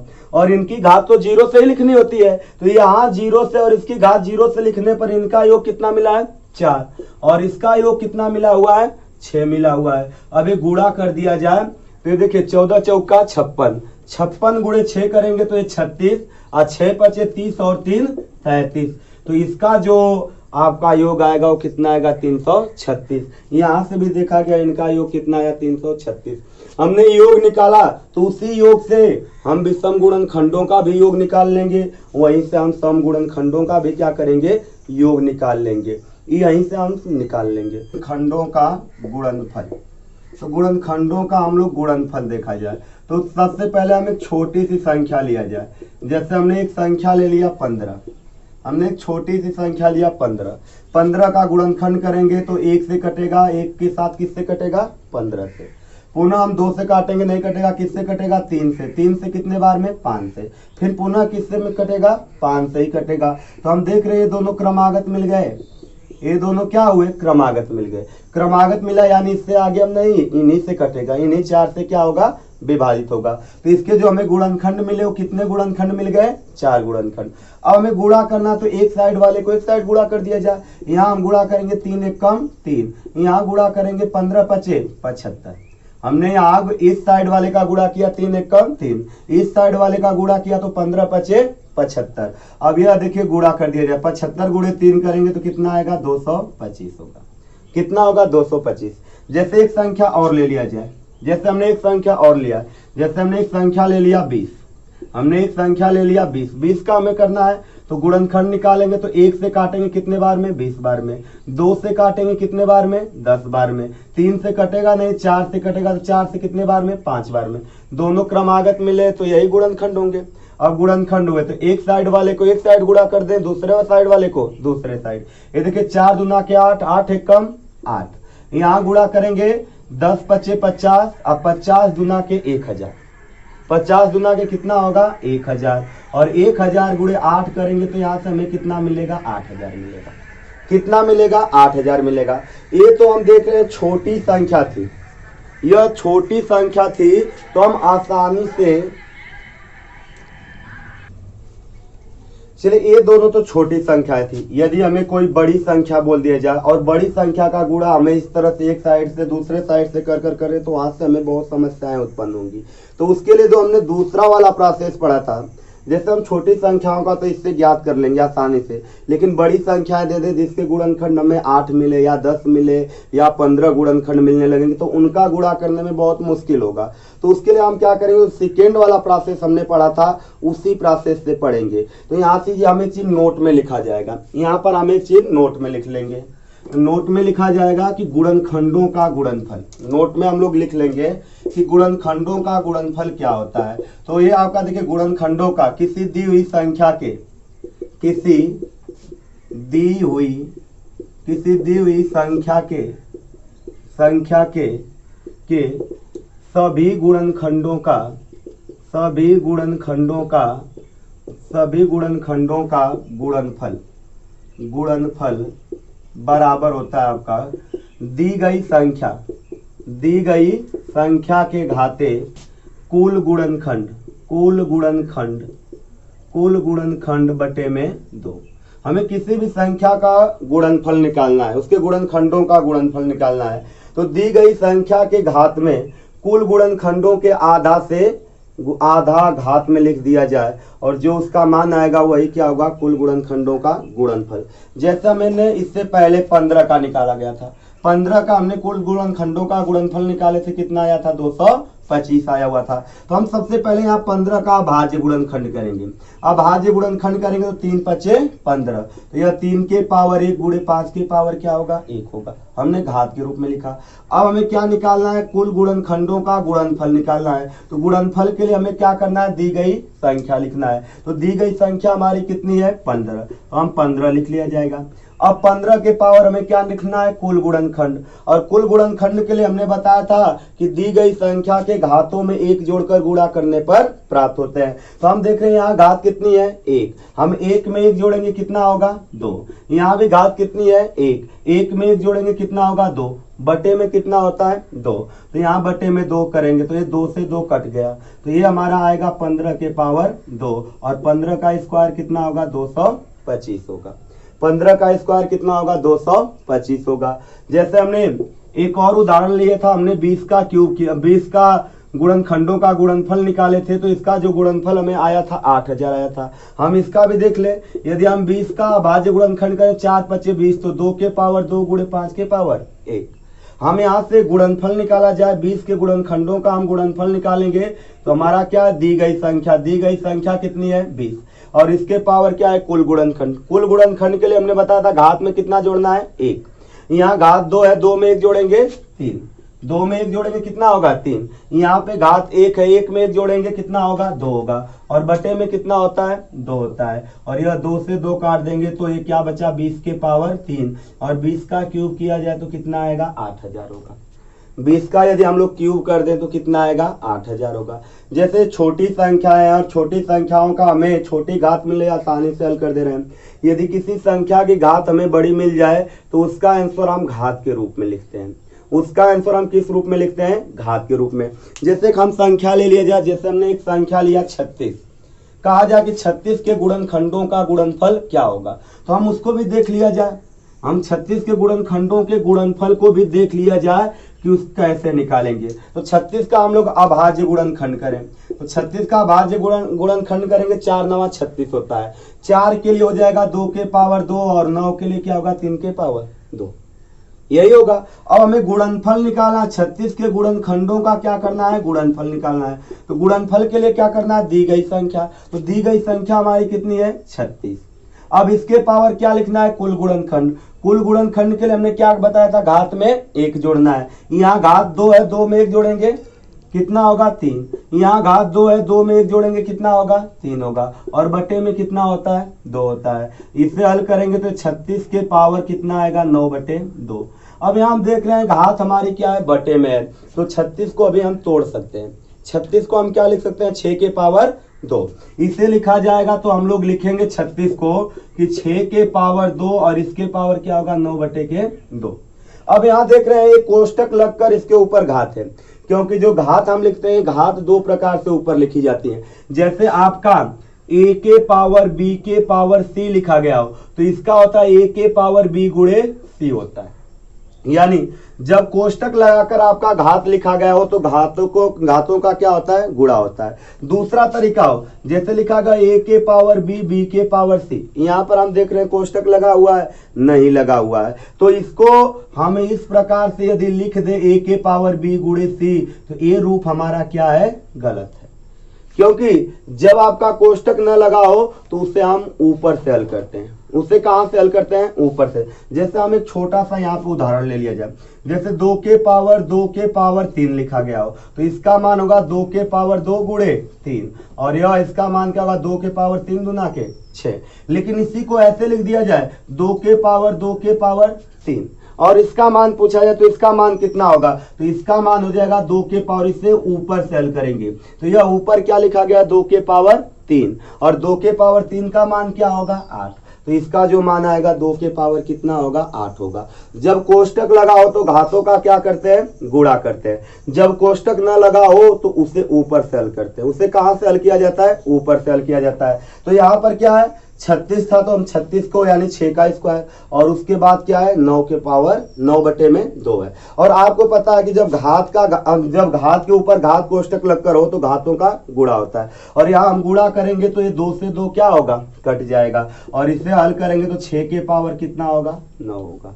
तो यहाँ पर देख रहे हैं 6 की जो घात आई वो क्या आई है बड़ी आई हुई है। जब ऐसे घातें आपकी बड़ी हो तो उसका आंसर हम लोग किस में देते हैं घात में ही देते हैं। जब उसका मान बड़ा आने लगे तो उसका आंसर हम किस में देते हैं घात में देते हैं। तो इस प्रकार से हम गुणनखंडों का क्या करते हैं गुणनफल निकालते हैं। गुणनखंडों का क्या करेंगे गुणनफल निकालेंगे। तो ये हुआ गुणनखंडों का गुणनफल। अब इसी में अगली टॉपिक हम लोग देखेंगे गुणनखंड, पूर्ण गुणनखंड और पूर्ण वर्ग गुणनखंड और पूर्ण घन गुणनखंड कैसे निकाला जाता है, तो इसके बारे में देखा जाए। तो सबसे पहले देखा जाए जैसे हमें यहाँ देखा जाए हमें निकालना है पूर्ण वर्ग। पहला हमें निकालना है, इसमें पूछता है पूर्ण वर्ग। दूसरा हमें पूछता है क्या पूछा जाएगा पूर्ण घन पूछा जाएगा। जैसे हमने एक प्रश्न लिया जाए, जैसे हमने ले लिया 36, कहा जाए 36 के कुल कितने पूर्ण वर्ग गुणनखंड होंगे। कहा जाए 36 के कुल कितने पूर्ण वर्ग गुणनखंड होंगे। तो हमने इससे पहला तरीका देखा था, जैसे 36 है, हम इसका पहला तरीका गुणनखंड निकालने के लिए बताए थे कि हमें यहाँ पर सबसे पहले 1 लिखे, क्योंकि हमने बताया था किसी भी संख्या के गुणनखंड में 1 और स्वयं संख्या शामिल होती है। तो हमने यहाँ 1 लिखा, 1 से भाग देंगे कितने बार में कटेगा 36 बार में कटेगा। पुनः 2 से काटेंगे कितने बार में कटेगा 18 बार में। पुनः 3 से काटेंगे कितने बार में कटेगा 12 बार में। 4 से काटेंगे कितने बार में कटेगा 9 बार में। 6 से काटा जाए तो कितने बार में कटेगा 6 बार में। हमने बताया था जब एक ही संख्या 2 बार आए तो उससे हम कितने बार लेते हैं 1 बार लेते हैं। कितने बार लेते हैं 1 बार। अब यहाँ कहा जाए कि इसमें कुल कितने पूर्ण वर्ग है, यानी यहाँ हमें पूछा जाएगा कितने पूर्ण वर्ग गुणनखंड है, कितने पूर्ण वर्ग गुणनखंड है। तो पूर्ण गुणनखंड का जानते होंगे, पूर्ण वर्ग गुणनखंड का अर्थ वे संख्याएं जिसका वर्गमूल पूर्णांक में ज्ञात किया जाए, वे संख्याएं जिनका वर्गमूल किस में ज्ञात किया जाए पूर्णांक में ज्ञात किया जाए, उसी को हम लोग पूर्ण वर्ग संख्या कहते हैं। जिसका वर्गमूल दशमलव में आए उसे हम पूर्ण वर्ग संख्या नहीं कहते हैं। तो हम यहाँ देखा जाए हम 1 का वर्गमूल निकाल सकते हैं 1, 4 का वर्गमूल कितना आएगा 2, 9 का वर्गमूल कितना आएगा 3, 36 का वर्गमूल कितना आएगा 6 आएगा।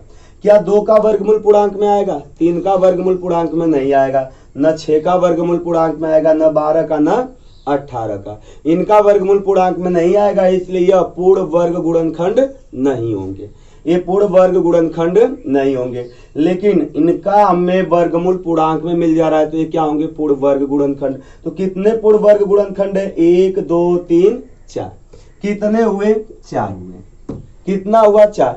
यदि इसी में कह दिया जाए कि 36 के कुल कितने, कह दिया जाए 36 के कुल कितने पूर्ण घन गुणनखंड है, पूर्ण घन गुणनखंड होंगे, तो इसके लिए हमें क्या करना होगा, इसके लिए देखा जाए पूर्ण घन गुणनखंड के लिए आप लोग को पता ही है कि इसमें कितने का पेड़ बनता है 3 का, पूर्ण वर्ग में कितने का पेड़ बनता है 2 का। ये घनमूल, जिसका घनमूल पूर्णांक में ज्ञात किया जा सके उसे ही हम लोग कहते हैं पूर्ण घन गुणनखंड कहते हैं। तो यहाँ पर हम देखा जाए हम 1 का गुणनखंड, इसका हम घनमूल निकाल सकते हैं। 1 का घनमूल 1, 2 का घनमूल आएगा, 3 का घनमूल पूर्णांक में आएगा, 4 का भी नहीं आएगा, 6 का भी नहीं आएगा, 9 का घनमूल पूर्णांक में आएगा नहीं, न 12 का, न 18 का, न 36 का। तो यहाँ से हमें पूर्ण घन गुणनखंड कहा जाए, पूर्ण घन गुणनखंड कहा जाए। तो हम यहाँ से देख रहे हैं इसकी संख्या कितनी आ रही है, इसकी संख्या कितनी आ रही है 1 आ रही है। यहाँ से कितने पूर्ण घन गुणनखंड मिला है, केवल 1 मिला है। वह संख्या हमारी कौन सी है 1 है, वह संख्या हमारी कौन सी है 1। जैसे छोटी संख्या थी तो हम आसानी से निकाल लिए हैं, यदि कोई बड़ी संख्या दे दे तो हम कैसे इसकी संख्या निकालेंगे। तो उसके लिए हम लोग जो सेकेंड वाला मेथड पढ़ रहे थे वो मेथड ही हमारे लिए सबसे बेटर है। चलिए हम सेकेंड वाले मेथड से इसको देखा जाए। अब हम लोग इसको सेकेंड वाले मेथड से देखा जाए। जैसे में यहाँ क्या बोला गया है 36, यही ना बोला गया है 36 के, हमें बोला गया है 36 के कुल कितने पूर्ण वर्ग गुणनखंड होंगे, यही बोला गया है। तो इसके लिए हम दो बातें नोट में लिखेंगे। एक पहला पूर्ण वर्ग के लिए लिख लिया जाए और दूसरा क्या लिखा जाए, पूर्ण घन के लिए लिखा जाए। तो पूर्ण वर्ग के लिए क्या होगा, घात में पूर्ण वर्ग गुणनखंड, पूर्ण वर्ग गुणनखंड ज्ञात करने के लिए अभाज्य संख्या के घात में, अभाज्य संख्या के घात में। अब आपको पता होगा पूर्ण वर्ग में हम कितने का पेयर लेते हैं, कितने का पेयर लिया जाता है अभाज्य संख्या, अरे पूर्ण वर्ग में 2 का। जब 2 का लेते हैं तो अभाज्य संख्या के घात में 2 से भाग देकर, अभाज्य संख्या के घात में कितने से भाग देकर, 2 से भाग देकर प्राप्त भागफल में एक जोड़कर गुणा करने से प्राप्त होते हैं। एक जोड़कर गुणा करने से क्या होते हैं, प्राप्त होते हैं। यदि हम अभाज्य संख्याएं की जो घात है उसमें हम घात में 2 से भाग करें और जो हमें भागफल प्राप्त होंगे उन भागफलों में एक जोड़कर क्या करें, गुणा कर दें, और जो गुणनफल आएगा वही क्या होगा, कुल पूर्ण वर्ग गुणनखंडों की संख्या होगी। जैसे हमने यहाँ लिया 36, तो 36 का देखा जाए, किया जाए इसका गुणनखंड, तो यह 2 के पावर 2 गुणे 3 के पावर क्या होगा, 2 होगा। हम यहाँ देख रहे हैं घात क्या है, 2, यहाँ पे हमारी घात क्या है, 2। हमें क्या निकालना है, पूर्ण वर्ग निकालना है। हमें क्या निकालना है, पूर्ण वर्ग गुणनखंड निकालना है। तो पूर्ण वर्ग गुणनखंड निकालना है तो देखिए ये 2 के पावर क्या है, 2। यहाँ घात हमारी कितनी है, यहाँ पर देखा जाए घात कितनी है, 2। घात कितनी है, 2। तो 2 में हम 2 से भाग देंगे, कितने बार जाएगी, 1 बार। कितने बार जाएगी, 1 बार। उसी प्रकार से हम यहाँ भी घात देखें कितनी है, 2। 2 से 2 में भाग देंगे, कितने बार जाएगी, 1 बार। 1 बार ही नहीं जाएगी। तो यहाँ से भागफल मिला 1, यहाँ से भागफल मिला 1। तो भागफल में हमें क्या करना है, 1 जोड़ देना है।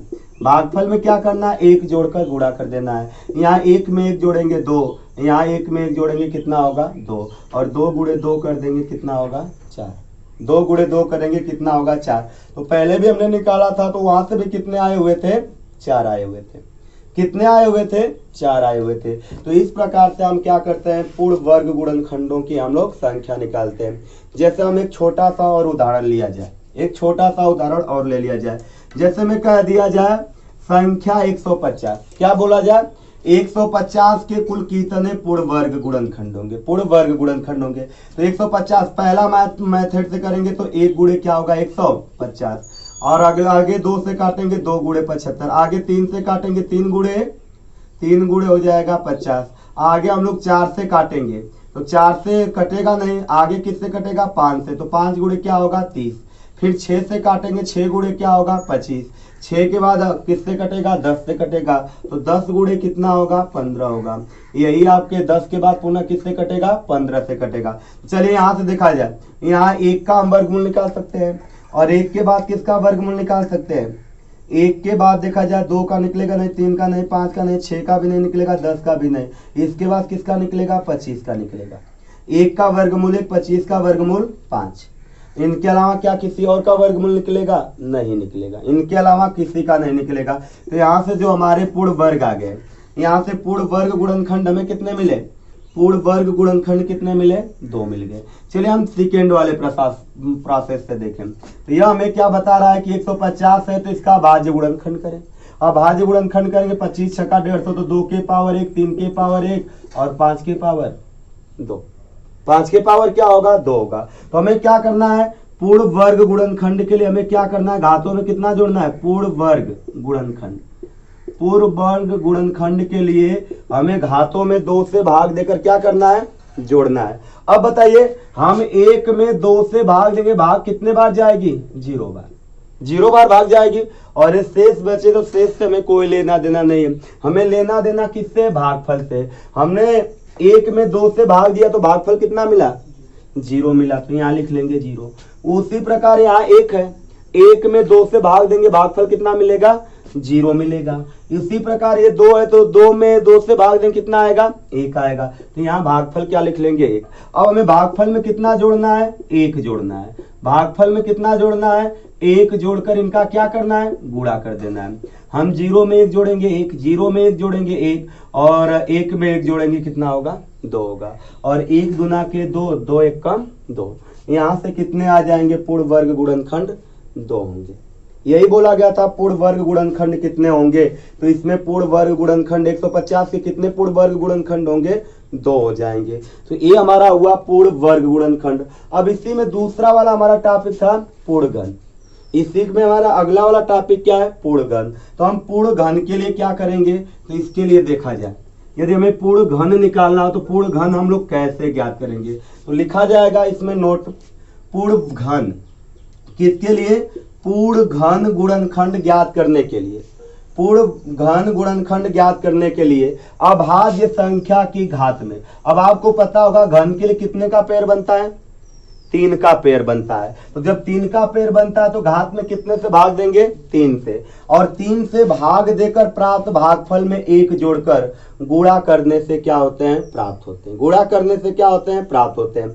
जैसे हमने इससे पहले वाला एक उदाहरण लिया था 36, वहां पे हमें कितना मिला था, पूर्ण घन 1 मिला था। तो हमें यहाँ भी देखा जाए इसका गुणनखंड 2 के पावर 2 गुणे 3 के पावर 3 के पावर 2। अब देखिए हमें पूर्ण वर्ग निकालना, पूर्ण घन निकालना है, पूर्ण घन गुणनखंड निकालना है। तो हमने बताया है कि घन के लिए घात में किससे भाग देंगे, 0 से, 2 से, 3 से भाग देंगे। तो यहाँ देख रहे हैं घात कितनी है, 2, 2 में 3 से भाग देंगे, 3 सौ नहीं हम 0, तो यहाँ से शेष कितना बचा, 2। शेष से तो कोई लेना देना नहीं है, तो यहाँ हमें भागफल कितना मिला, 0 मिला। भागफल कितना मिला, 0। हमने यहाँ भाग दिया तो हमें भागफल मिला 0। उसी प्रकार यहाँ भी 2 है, 3 से भाग देंगे भागफल कितना मिलेगा, 0। भागफल में कितना जोड़ना है, 1। तो यहाँ भागफल में हमने 1 जोड़कर इनका क्या करना है, गुणा कर देना है। हम 0 में 1 जोड़ेंगे 1, 0 में 1 जोड़ेंगे कितना होगा, 1 होगा। और 1 में 1 जोड़ देंगे कितना आएगा, 1 में 1 का गुणा कर देंगे कितना होगा, 1 होगा। 1 ही ना आया हुआ था, यहाँ से भी हमारा कितना आया हुआ, 1 आ गया। यहाँ से भी कितना आया, 1 आया। जैसे हम एक और उदाहरण लिया जाए, जैसे एक और उदाहरण लिया जाए, जैसे हम लोग एक और उदाहरण ले लिया जाए। जैसे कहा जाए कोई संख्या बोल दें, हमें कह दिया जाए संख्या 108। संख्या 108 के कुल कितने पूर्ण घन गुणनखंड होंगे। संख्या 108 का बोला गया, हम ऐसे नॉर्मल 108 का गुणनखंड कर लें तो यह 1 गुणे 108 होगा। आगे होगा 2 गुणे कितना होगा, 54 होगा। उसके आगे देखा जाए तो 3 गुणे क्या होगा, 36। उसके आगे देखा जाए 4 गुणे क्या होगा, 27। 4 गुणे क्या होगा, 27। 4 के बाद यह किससे कटेगा, 6 से कटेगा। 18 छक्का 108 होता है तो 6 से कटेगा, तो ये हो जाएगा 18 बार में कटेगा। अब आगे किससे कटेगा, तो 12 9 108 होता है, 12 9 108, तो ये 9 गुणे 12 से कटेगा। इसके बाद आपका ये देखिए 9 के बाद 12 से कटेगा, मिल गए। तो इसमें हमें क्या निकालना है, घन। हम 1 का घनमूल निकाल सकते हैं, 1 का घनमूल 1। इसके बाद देखा जाए 2 का निकलेगा नहीं, 3 का आएगा नहीं, 4 का आएगा नहीं, घनमूल 6 का आएगा नहीं, 9 का भी नहीं आएगा, 12 का भी नहीं, 18 का नहीं। 27 का घनमूल कितना होगा, 3 होगा। 27 का घनमूल 3। 36 का घनमूल निकलेगा नहीं, 54 का निकलेगा नहीं, 108 का आएगा नहीं पूर्णांक में। तो हमें कितने मिल गए पूर्ण घन, यहाँ से हमें पूर्ण घन कितने मिल गए, 2 मिल गए। पूर्ण घन गुणनखंड कितने मिले, 2। अब दूसरे वाले प्रोसेस से देखें, यह हमें बोला गया था 108, इसका भाज्य गुणनखंड करेंगे तो 12 9 108 होता है। तो 12 9 108, तो यह 2 के पावर 1 गुणे 3 के पावर 3 होगा। 3 के पावर 2 के पावर 2 होगा, 2 के पावर 2 गुणे 3 के पावर क्या होगा, 2 होगा। हम इसका गुणनखंड करेंगे 108 का, 2 से काटेंगे 54, 2 से काटेंगे 27, तो ये 2 से 2 बार कटा तो 2 के पावर 2, और 27 को 3 से काटेंगे 9, फिर 9 को काटेंगे 3 से 3 से काटेंगे 1, तो यह 3 के पावर कितना होगा, 3 होगा। अब हमें क्या निकालना है, पूर्ण घन गुणनखंड निकालना है। क्या निकालना है, पूर्ण घन गुणनखंड निकालना है। तो इसके लिए हमें करना क्या है, घात में कितने से भाग देना है, 3 से। हम 2 में भाग देंगे 3 से तो कितने बार भागफल जाएगा, 0 बार। तो यहाँ से लिखेंगे 0। 3 में 3 से भाग देंगे कितने बार जाएगा, एक बार, तो यहाँ लिखेंगे 1। और भागफल में कितने से कितना जोड़ना है, 1। हमें भागफल में 1 जोड़कर क्या करना है, गुणा कर देना है। हम 0 में 1 जोड़ेंगे 1, 1 में 1 जोड़ेंगे 2, और 1 गुणे 2 करेंगे कितना आएगा, 2 आ जाएगा। यहाँ से हमें कितने मिल जाएंगे, 2 मिल जाएंगे। तो यहाँ से हमारा निकाल लेंगे, यहाँ से हमारा क्या आएगा, कुल गुणनखंड आ जाएंगे, पूर्ण घन गुणनखंड। अब इसी में एक चीज और पूछा जाता है, किसी संख्या में उसका गुणनखंड कितने बार छिपा रहता है। जैसे हमें यही बोल दिया जाए संख्या 108, जैसे हमें यही प्रश्न है। अब इसी में हमें एक प्रश्न और आ जाता है जो जिसमें हमें दोनों को मिला दिया जाता है। जैसे हमें पूछ दिया जाए, संख्या, हमें कह दिया जाए संख्या 108 के कितने गुणनखंड, 6 के गुणज है, 6 के गुणज है। गुणज का तात्पर्य आप लोगों को पता होगा कि किसी संख्या में हम क्रमशः प्राकृत संख्या से गुणा करते हैं, और प्राकृत संख्या से गुणा करने पर जो गुणनफल प्राप्त होते हैं उन्हीं को हम लोग क्या कहते हैं, गुणज कहते हैं। गुणज को हम ये भी कह सकते हैं कि किसी संख्या का जो हम टेबल पढ़ते हैं, पहाड़े पढ़ते हैं, वही क्या होता है, गुणज होता है। तो ये बोला गया है संख्या 108 के कितने गुणनखंड, 6 के गुणज है। तो देखिए 6 के गुणज का अर्थ हुआ 6 से विभाजित, 6 से क्या होगा, विभाजित। जैसे हमने 108 का गुणनखंड किया जाए, यह 1 गुणे 108 होगा, 2 से काटेंगे 2 गुणे 54 होगा, 3 से काटेंगे 3 गुणे क्या होगा, 3 गुणे आपका हो जाएगा, ये आपका होगा 36 3 108। 4 से काटेंगे 4 गुणे 27, 5 से कटेगा नहीं, 6 से कटेगा 18 बार में, 9 से कटेगा कितने बार में, 12 बार में। अब 6 के गुणज का अर्थ हुआ 6 के पहाड़े के अंक। तो ये देखिए 6 कम 6, 6 दूना के 12, 6 तिया 18, ये 27 तो कटेगा नहीं, 6 छका 36, 6 नवा 54, 18 छका 108, ये सभी 6 से कट गए। जो 6 से कटेगा वो 6 के क्या हो जाएंगे, गुणज हो जाएंगे। तो 6 के कितने गुणज आ गए, 1 2 3 4 5 6, कितने आ गए, 6 आ गए। यहाँ से कितने गुणज आ गए, 6 आ गए। अब दूसरे वाले प्रोसेस से देखिए, हमारा बोला गया 108, हम 108 का गुणनखंड करेंगे तो 2 के पावर 2 गुणे 3 के पावर क्या होगा, 3 के पावर 3 होगा, यही आया हुआ था ना गुणनखंड। अब हमें 6 का गुणज निकालना है, तो 6 हमें कब मिलेगा, 2 गुणे 3 करने पर। हम 2 गुणे 3 करेंगे कितना होगा, 3 दूना के 6, यानी 6 का गुणज करने के लिए हम देखा जाए तो 2 के पावर 1 गुणे 3 के पावर 1 लेना होगा। हम 6 का गुणज हमें निकालना, 6 हमें प्राप्त करना। 6 कैसे मिलेगा, 2 गुणे 3 से, और 2 गुणे 3 का अर्थ हुआ 2 के पावर 1 गुणे 3 के पावर 1। तो अब यहाँ देखिए हम इसमें से क्या करें, 2 के पावर 1 गुणे 3 के पावर 1 कॉमन कर लें। अब देखिए हम 2 के पावर 1 से भाग देंगे, यहाँ 2 के पावर 2 है। आपको पता होगा कि जब आधार बराबर हो तो भाग करने पर क्या होती है, घातें घट जाती है। घातें क्या होती है, घट जाती है। गुणा करने पर जुड़ती है, भाग करने पर घटती है। तो यहाँ देख रहे हैं आपका भाग करना है, यहाँ घात 2 है, यहाँ घात 1 है, तो क्या होगी, घट जाएगी। तो 2 में से 1 गया 1, 2 में से 1 गया 1, तो यहाँ से हो जाएगा 2 के पावर 1।